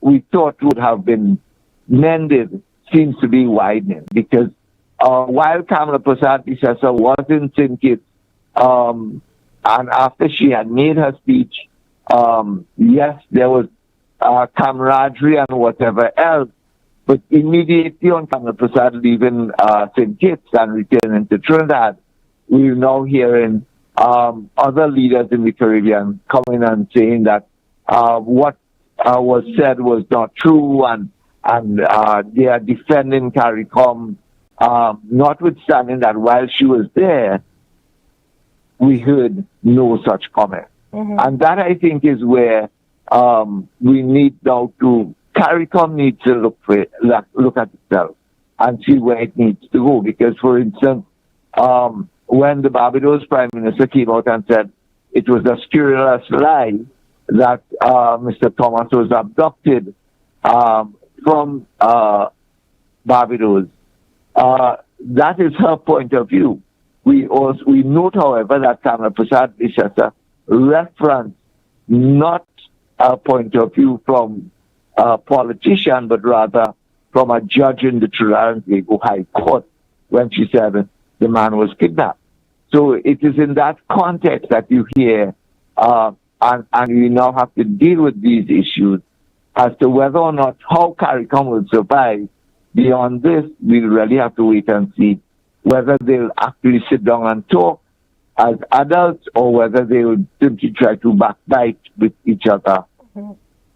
And on that note, as we look to wrap up, Dr. Ragoonath, you would have mentioned, looking at where CARICOM has to move on to. And in terms of looking at where we are in the region, looking at the times we are in, do you think there's a place for CARICOM? It probably worked well, in the years gone by. But I think you listening to the different prime ministers, listening to everybody's viewpoints, do you think that CARICOM, in your opinion, as a political analyst, a political scientist, institution like CARICOM has a validity today? Yes, definitely. The unfortunate thing with us and CARICOM is that we set up CARICOM as a halfway mechanism. Let me explain what I mean by that very quickly. CARICOM was set up since the 1970s. The European Union came in the 1990s.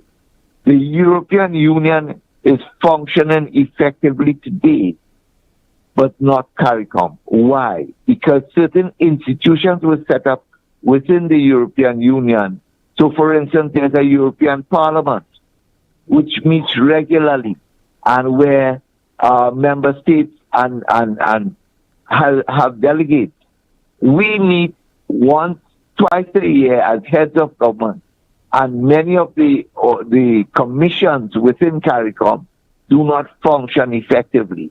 So that is the shortfall within CARICOM.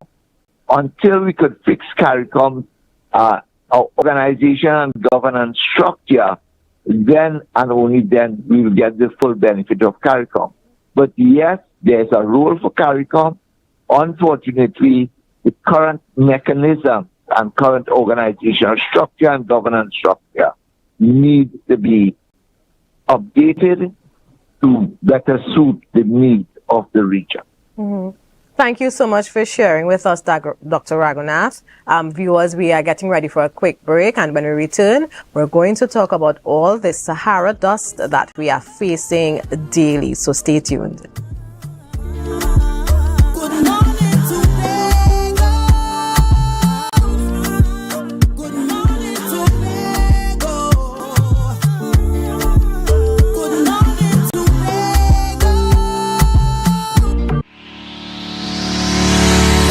Promotion presents Laugh and Live this Good Friday, 7 p.m.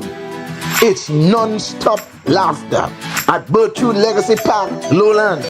Special guest from Jamaica, Mr. Funny himself, Owen Blacker Ellis. From Trinidad, Rising Comics, Alan the Entertainer, and Son. And from Tobago, amateur comic, Bishop Terence Gaze. Listen, this is a laughing matter. Get your tickets now at Den's Electronics, 2nd floor, Port Mall, Scarborough. An Island e-tickets or call 685-1988. At the door, you will pay more. It's gonna be a family affair.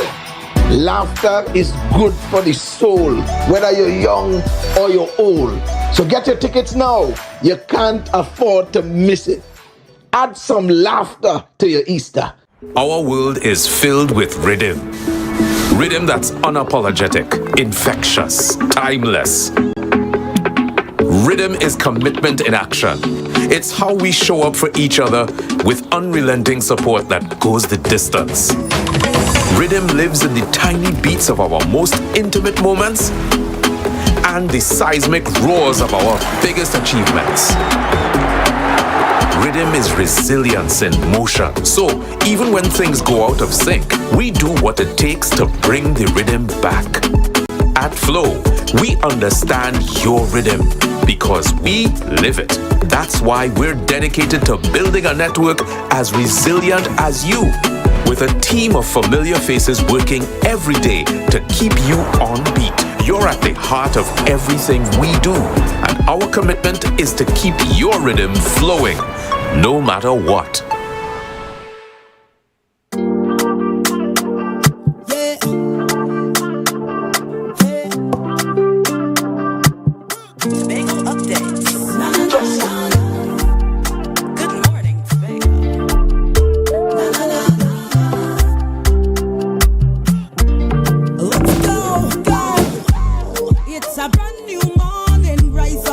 A brand new dawn, and as the passion start to rise, the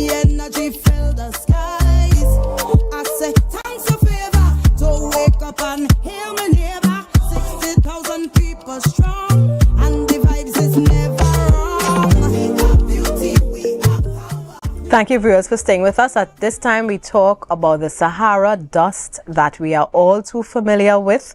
All right, and we have Dr. Kyle Haraxing, who is joining us virtually to guide us through this conversation as we learn more about how this impacts us. Good morning, Doctor.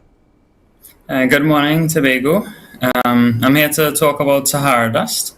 So many of us have noticed that the sky recently has been looking hazy and the air may feel a bit heavier than normal.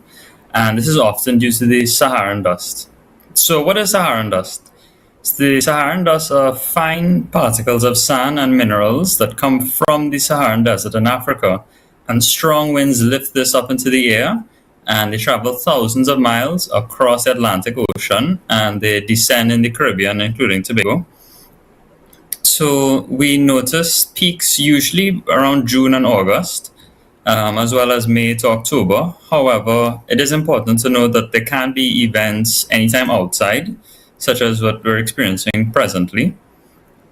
So signs of the Saharan dust include a hazy or milky sky, reduced visibility, so distant hills might look blurred, more vivid orange sunsets, and sometimes you might notice dust settling on the cars, windows, and other surfaces, as well as the air may feel dry or particularly heavy. Right. So while the Sahara dust is natural, it can affect the health, especially in vulnerable groups. It can worsen conditions including asthma, bronchitis, COPD, and people who suffer with allergies and skin irritation. Mm-hmm. And Doctor, what are some of the more vulnerable groups in society we should really look out for when we look at the effect or impact of the Sahara dust? So it could affect everyone, but particularly children, elderly, pregnant women, as well as patients who have chronic lung or heart diseases and people who have sensitive skin.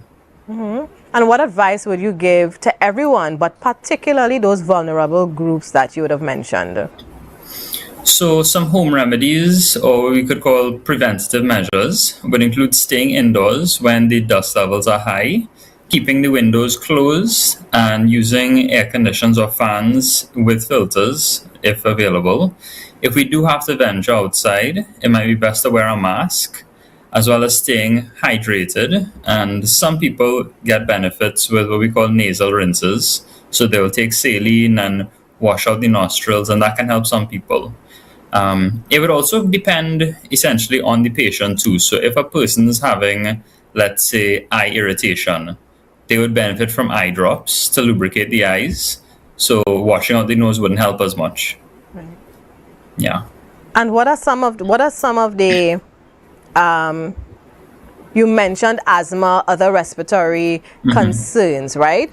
How does the dust affect the respiratory conditions? We know that people who have bad sinuses, the asthma, COPD, the dust, of course, when you talk about Sahara Desert, we have to pay more attention to what's going on around us and how it's impacting us. But how does the dust, really affect the respiratory system to now cause all these concerns? So what happens when the dust interacts with us? So let's think of the membranes in the eyes, the nostrils, in the chest, the throat. The body very quickly realizes there's a foreign body. There's something that's not supposed to be there. So it says, okay, there's something that's not supposed to be here. How am I going to deal with it? Maybe I should make a bit more mucus. Maybe I should try and close the airway to limit how much more dust enters. The problem is then, if the airway is being closed, there could be difficulty breathing. If there's a lot more mucus built up in the throat and in the chest, you might have a dry cough or might have some chest tightness. So that's where, in trying to, limit the dust entering, the dust itself could be a problem. Mm-hmm. You mentioned some preventative remedies, of course. Mm-hmm. What else can individuals do? Because we have to go to work, we have to go to school, life continues. You would have mentioned staying indoors, but I have to go to work. My children have to go to school, and we may have respiratory problems, or even if we do not, the Sahara dust is impacting us. So what are some other measures we can take if we have to go on, as we would say, living as usual? Yeah, so one of the things that can help is just simply being hydrated. Every time we cough, anytime we blow our nose, we're losing more moisture than we normally would. So staying hydrated for sure. limiting exposure. So however that could be achieved, one of the easiest things would be to wear a face mask. But for those who have AC homes or workplaces, it may be easier to close the windows to prevent the dust from coming in and turning on the AC. Right. This way we limit exposure. One of the vulnerable groups you mentioned are children, and I'm thinking of all more so preschool and primary school ages, where play is so important when they have their recess, their lunchtime. Should schools take notice of the Sahara dust index advisories to maybe limit playtime outside, during the days when the index reading is high? Yeah, so it would certainly help if we could limit outdoor exposure during these periods. I think the challenge would be, if children need this break and need the exercise, a teacher telling them, okay, don't go outside. I think that would be difficult to do, but yeah, it certainly would help limit how much of this dry cough and the symptoms these children may get. Mm-hmm. And as we look to wrap up this conversation, what are some of the long-term health effects of repeated exposure to the Sahara dust? So with repeat exposure, one of the things we could develop is chronic sinusitis, but also it may just get worse over time. So maybe this year it might not be as bad, but as each time it gets more and more exposed, the airway learns, okay, I need to make more mucus, I need to close up a little bit more. So yeah, that could then be problematic where as the seasons progress, people note that they start getting worsening symptoms. And it's important to know that there are times to seek medical attention. So if someone is having difficulty breathing, wheezing, chest tightness, severe cough, these are signs and symptoms to go seek care from a medical practitioner. And patients with COPD and asthma need to be extra cautious because they already, on a good day, have compromised airways. So they need to be extra careful during these periods. Mm-hmm. And of course, viewers, I hope you are paying attention to the information that we are getting from Dr. Haraxing, especially this week. Even when you look outside today, it looks as though it's overcast, but then you realize no rain is falling, and after lunch you realize, but it hasn't rained and it's still so overcast. It's really the Sahara dust we may be experiencing. So let us, pay attention to the tips we got. Those of you who understand and would have experienced because you already have respiratory issues, be very cautious. And I like the simple tip of staying hydrated. Many of us, we fail at that. We drink water, but it may not be enough. So let's really do what we can to limit the impact of the Sahara dust because it's here. We can't get rid of it. It is here. So Doctor, do you have anything else you would like to share, that we may have missed in terms of advising the general public, how to deal and cope with this? So no, staying hydrated is good. And I know we're out of the pandemic and really don't want to, but wearing a mask can help a lot. Right. Because while we could talk about treatment and hydration, if we can limit how much dust enters the body, that will be one of the most effective things we can do. Mm-hmm. So thank you so much for sharing that information with us, and we wish you a beautiful Friday. All right. Take care. All the best. Thank you. So viewers, I hope again you paid attention and take the advice. That was free medical advice courtesy Dr. Haraxing and the Tobago Updates Television. It can't get any better than that. So we go for a quick break. When we return, our guest who is going to wrap up the list of interviewees this morning, and of course it's going to be another very interesting conversation. So you should be here when we return.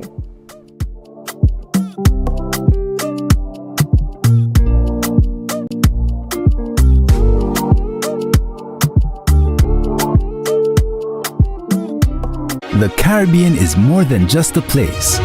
It's a spirit, resilient, vibrant, and full of possibility. Rooted in connection, driven by community. It's who we are at the heart of everything we do.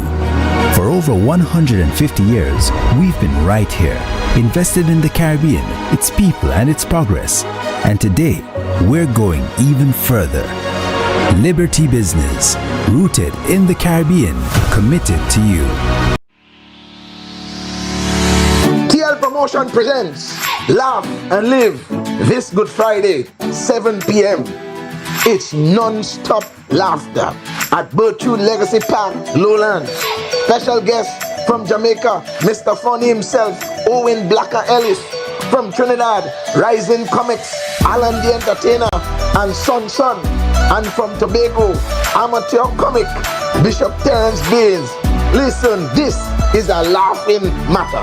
Get your tickets now at Den's Electronics, 2nd floor, Port Mall, Scarborough. An Island e-tickets or call 685-1988. At the door, you will pay more. It's gonna be a family affair. Laughter is good for the soul, whether you're young or you're old. So get your tickets now. You can't afford to miss it. Add some laughter to your Easter. Who said the elderly can't have fun too? We're talking good food, proper music, lots of games, and a day at the beach they will never forget.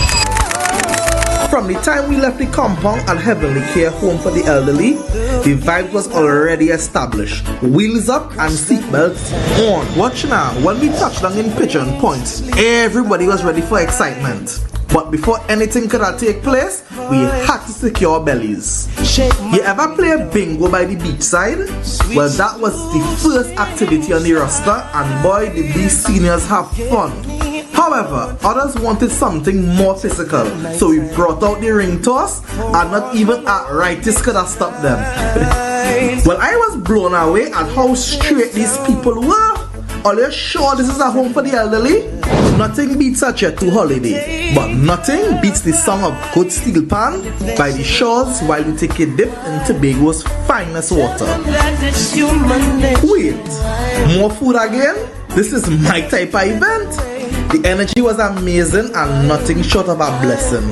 Pick up Heavenly Care Home for the Elderly, because joy doesn't retire, laughter doesn't age, and memories like these last forever.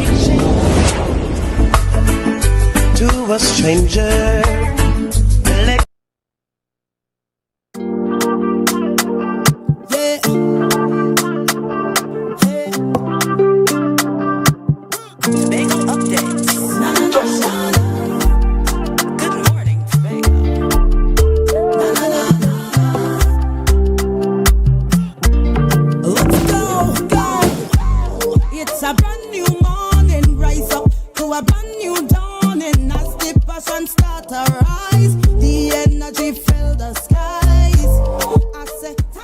Welcome back, viewers, and thank you for staying with us, joining me in studio. And I always prefer when our guests can join me in studio. There's a special connection. So we have I almost said doctor, but I guess we can bestow that title on him in his own right for the work he has done, Mr. Lambeau Moheni. All right, and of course this morning we're talking about the 56th anniversary of the Mass People's Movement of 1970. And if I remember correctly, yesterday was the actual anniversary, but it's always important to have these conversations. Good morning and welcome.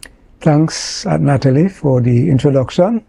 Now, I must admit, when I heard about this, the 56th anniversary of the Mass People's Movement, it didn't ring a bell for me. I like to say I do a lot of reading and I love history.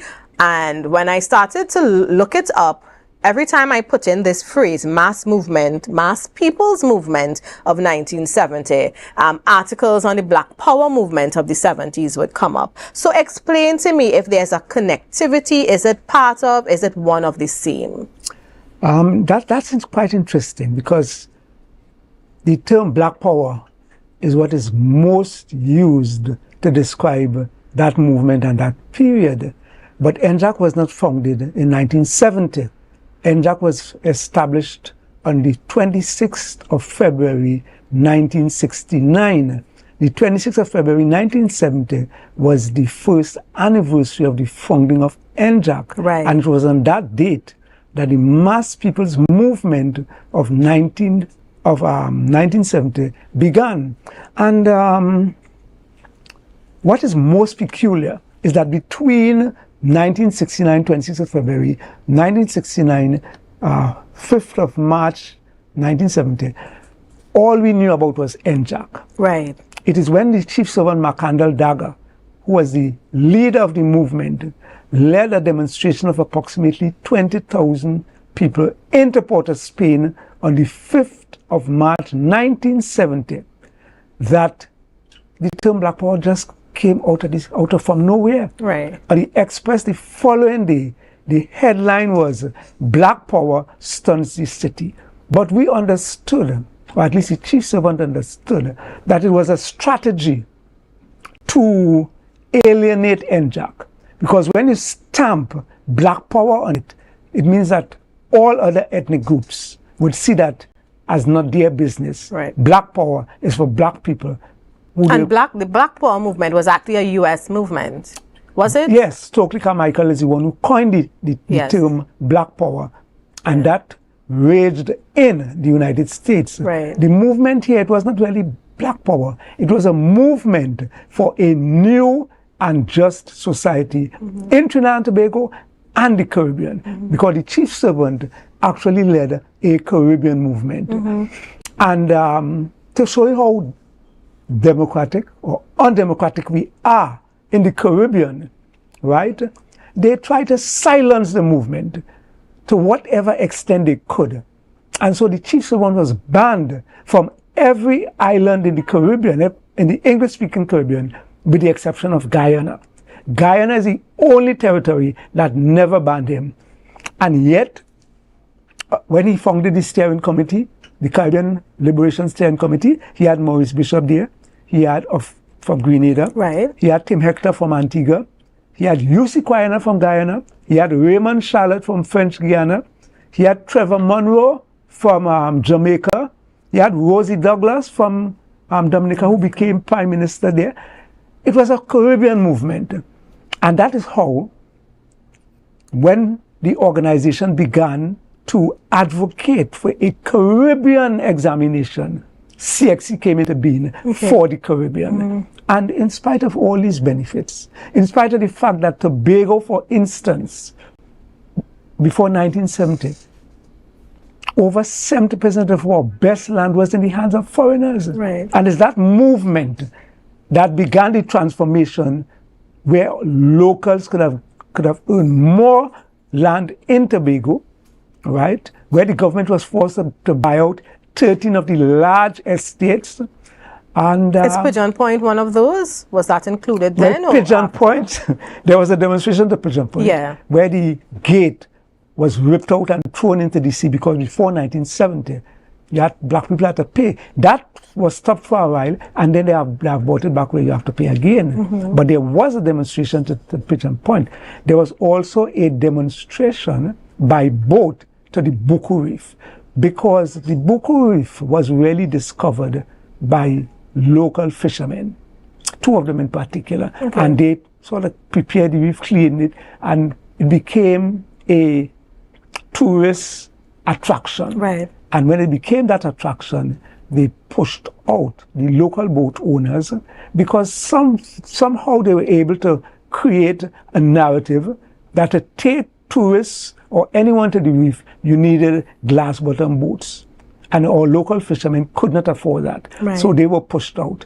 And therefore, the chief servant again, Macandal Dagger, led a demonstration by boat, planted our flag out there, and reclaimed the Buku Reef for the local people. And that is how locals today are able to Based on historical accounts, Macandal Dagger seemed to be a very influential, powerful person. Is that one of the reasons? Well, of course, he was banned, so I think the evidence is there that I can say he was, in fact. But coining this mass movement, yes, and aligning it with the Black Power movement, because again, I was pretty surprised to hear this term. I've always heard about the Black Power movement, and I've never heard the term, and here we are looking at it 56 years later. Right. Do you think in an attempt to, and you alluded to it very briefly when you began to talk, to stifle the movement, to stifle Macandal Dagger, that it was aligned with the Black Power movement that may have been happening? Yes, but the strategy of the alignment with the Black Power movement, it was really to alienate all the other races from supporting the movement. And the chief servant, Macandal Dagger, was a genius beyond measure. As a matter of fact, when he entered the University of the West Indies at St. Augustine, as an undergraduate student, he was so brilliant, he was actually placed on the Senate of the university. So every month he flies out to Jamaica.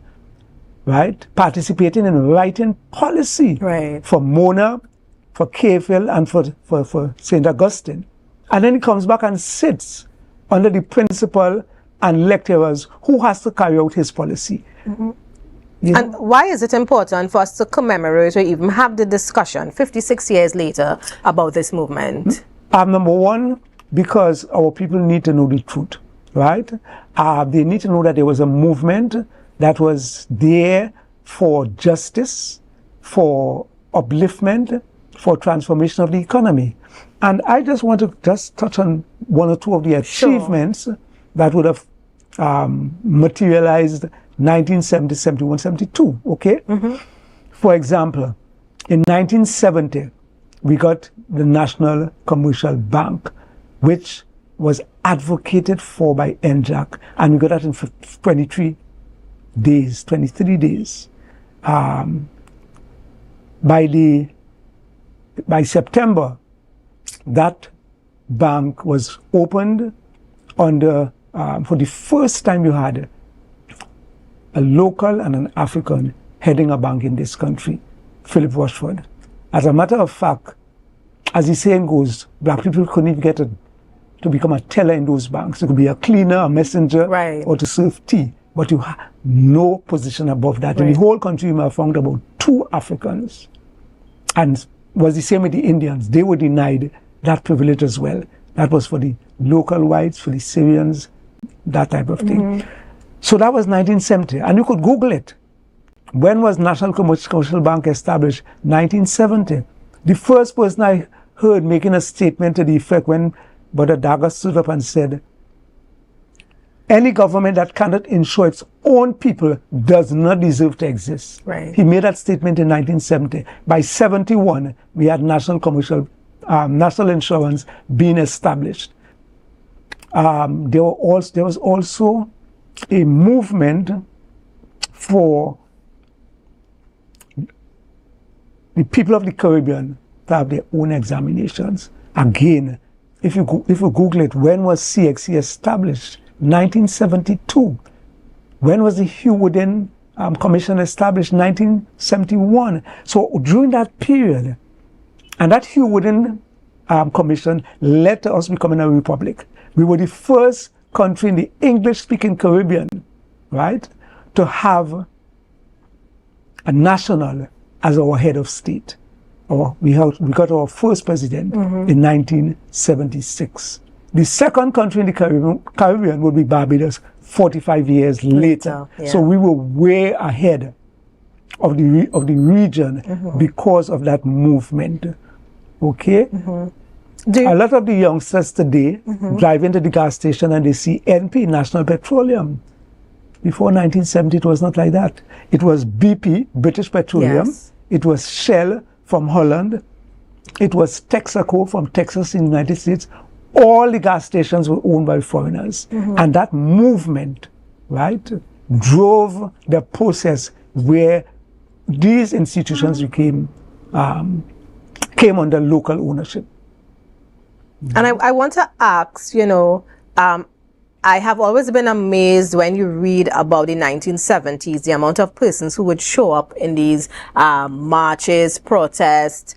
And when I look at what happens now, when people have a cause or it's promoted, many of us seem not to want to really get involved, put ourselves. We may have our private feelings and we feel strongly, but we're not bold and brave enough to let everybody know this is the stand we're taking. So looking at how things were done, organized then, and you had, these leaders who were able to influence and mobilize and rally individuals to come together, what lessons can current activists and even the younger ones, because we do have people who are advocates for particular issues and they feel strongly. What lessons do you think they can learn from the 1970s and, implement it or help in their personal growth and development? My sister, what we did, we emphasized people, right?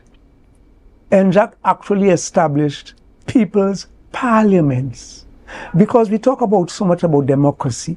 What democracy could you talk about when you want to shut up your people, when they must not talk, when they jackass the scene, right?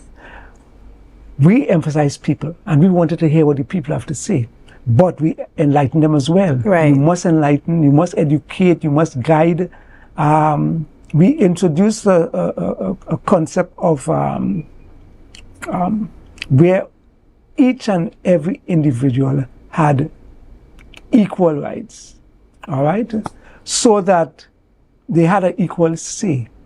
And in the people's parliaments, any and everyone had that right, good, to put forward their feelings. And just in case for the viewers who may not know where the People's Parliament is, you tell them. Okay, the People's Parliaments were held in different parts of the country. Yes. But the main parliament would have been at Woodford Square, yes, which was renamed the People's Parliament. And those parliaments were making decisions. So in 1970, what you had developing was situations where you had a parliament in the Red House at that time, and you had the parliaments on the streets. And with that, there was a lot of benefits. As a matter of fact, on the 12th of March, at the Coover car park, a People's Parliament was held that mandated that County Limited be brought under local ownership. And within 5 years, you had County Trinidad and Tobago Limited being established. Okay, so that in 1970, the principles would have been mobilization. In other words, you must mobilize your people. You must have them organized, right? So you had mobilization, then you had consultation. In other words, the principle of consultation tells us that no decision that is going to seriously impact the lives of your population should be made without consulting them. Not because you are a government. It gives you the right to do what you want and trample on the people. And finally, participation. They must be given the opportunity to participate, to give their views in determining where the communities go, where the country goes. In other words, we had the principle was one of inclusion. Right. In other words, your right to participate, your right to be included was no longer to be based on how much money you had. It was not to be based on wealth or how much property you own. It was not to be based on your qualifications, right? Because someone who doesn't have any self-qualification, he or she still have ideas, right? And it was not to be based, definitely not, on your skin color or your race. Equal rights and justice for all our people. And those were the principles that attracted people into the movement. And there was a mass enlightenment, mass education, public meetings, through pamphlets, through books that were imported into the country. And so the enlightenment of the population began to rise, their confidence began to be built, and therefore the transformation of the society began. And in spite of the victimization, in spite of the imprisonment of our leaders, you had people like Alan Richards, Puku Ware, Tony McFarlane, being imprisoned. Even my brother Tuku Mahini, right, was imprisoned during that period. I myself and others were imprisoned after, right? In spite of that, we continued that fight, and we were able to transform the society to the extent that today we have benefited. In 1970, we got our first bishop of the Anglican Church. Before that, all would have been coming from England. We got our first local police commissioner, right? And it goes on and on and on, right? The contribution that NJAC has made to the development of this society is a hidden secret. And we had a conference in 2023 in conjunction with SALICES, the Sir Arthur Lewis Institute of Economic and Social Studies up at UWI, a 2-day conference at which there were 21 speakers, 21 presenters dealing with that history. We were very pleased that some schools attended as well, right? And coming out of that conference, we are going to have a book published possibly in the next, it should be out by release within the next 3 to 6 months. Okay, and of course, you know, our conversations here are always limited by time because we do have to bring the show to an end. But I must ask you, you know, what does this anniversary mean to you, and how would you like it to be commemorated, if that's the right term? Sometimes I think things get lost in that way when we want to commemorate. But how do you think it should be shared with the rest of us? Okay, by what I'm doing here now, for instance, people have to go back and reflect. Unfortunately, a lot of the information has been hidden. Get the book when it is out, right? We will definitely be informing the public as soon as it is released. Learn, recognize the values and the principles, the sense of equality. That is when we started to refer to each other as my sister, my brother. It was a family. And because of that love and that togetherness, in 1970, that year recorded the highest reduction in the crime rate, 56% reduction in 1 year. People were putting down their animosities. They were binding and bonding together. They were looking for ways. For example, 1970 was the year of small business. But 1971 was designated the year of the cooperative, because we were calling on people to work together to build, whether it's their own finances or that of the nation. 1972 was also described as designated the year of the credit union, because we were saying support local homegrown institutions.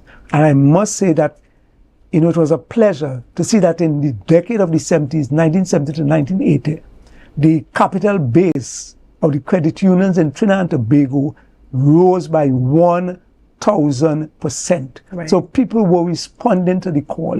The masses, there was transformation taking place. However, there were those who did not want it. Two emergencies were held in that period.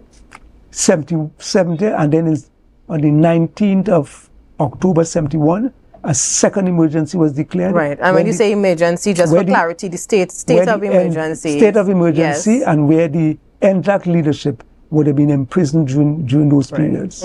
So a lot of viewers that we may not know or we may have forgotten some of the issues, you know, sadly, we have forgotten, and it seems that we have a lot of these issues arising again. You know, the whole issue when people talk about carnival, you see so much colorism taking place in our society, but we do pride ourselves in terms of living together and unity, celebrating each other's religious holidays, etc. But there are still some fragments that we need to deal with. We need to really evaluate.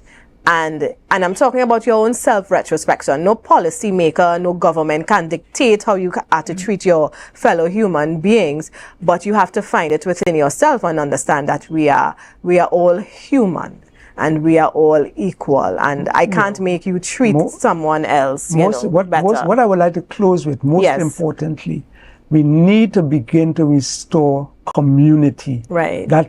That community life that we had, where we looked out for each other, where we build with each other. We live like family, brothers and sisters. As brothers and sisters across Tobago, across Trinidad. And that is what is going to fuel the kind of change, kind of progress, the kind of development that we need. Motivate each other, enlighten each other, work together. Let us build Tobago, let us build Trinidad, let us build a nation, and let us build the Caribbean. And that's a beautiful way for me to segue into my words of encouragement to remind us as we begin this weekend, you are your brother's keeper, and let's continue to look out for each other. So until next time we meet, stay safe and do enjoy the weekend.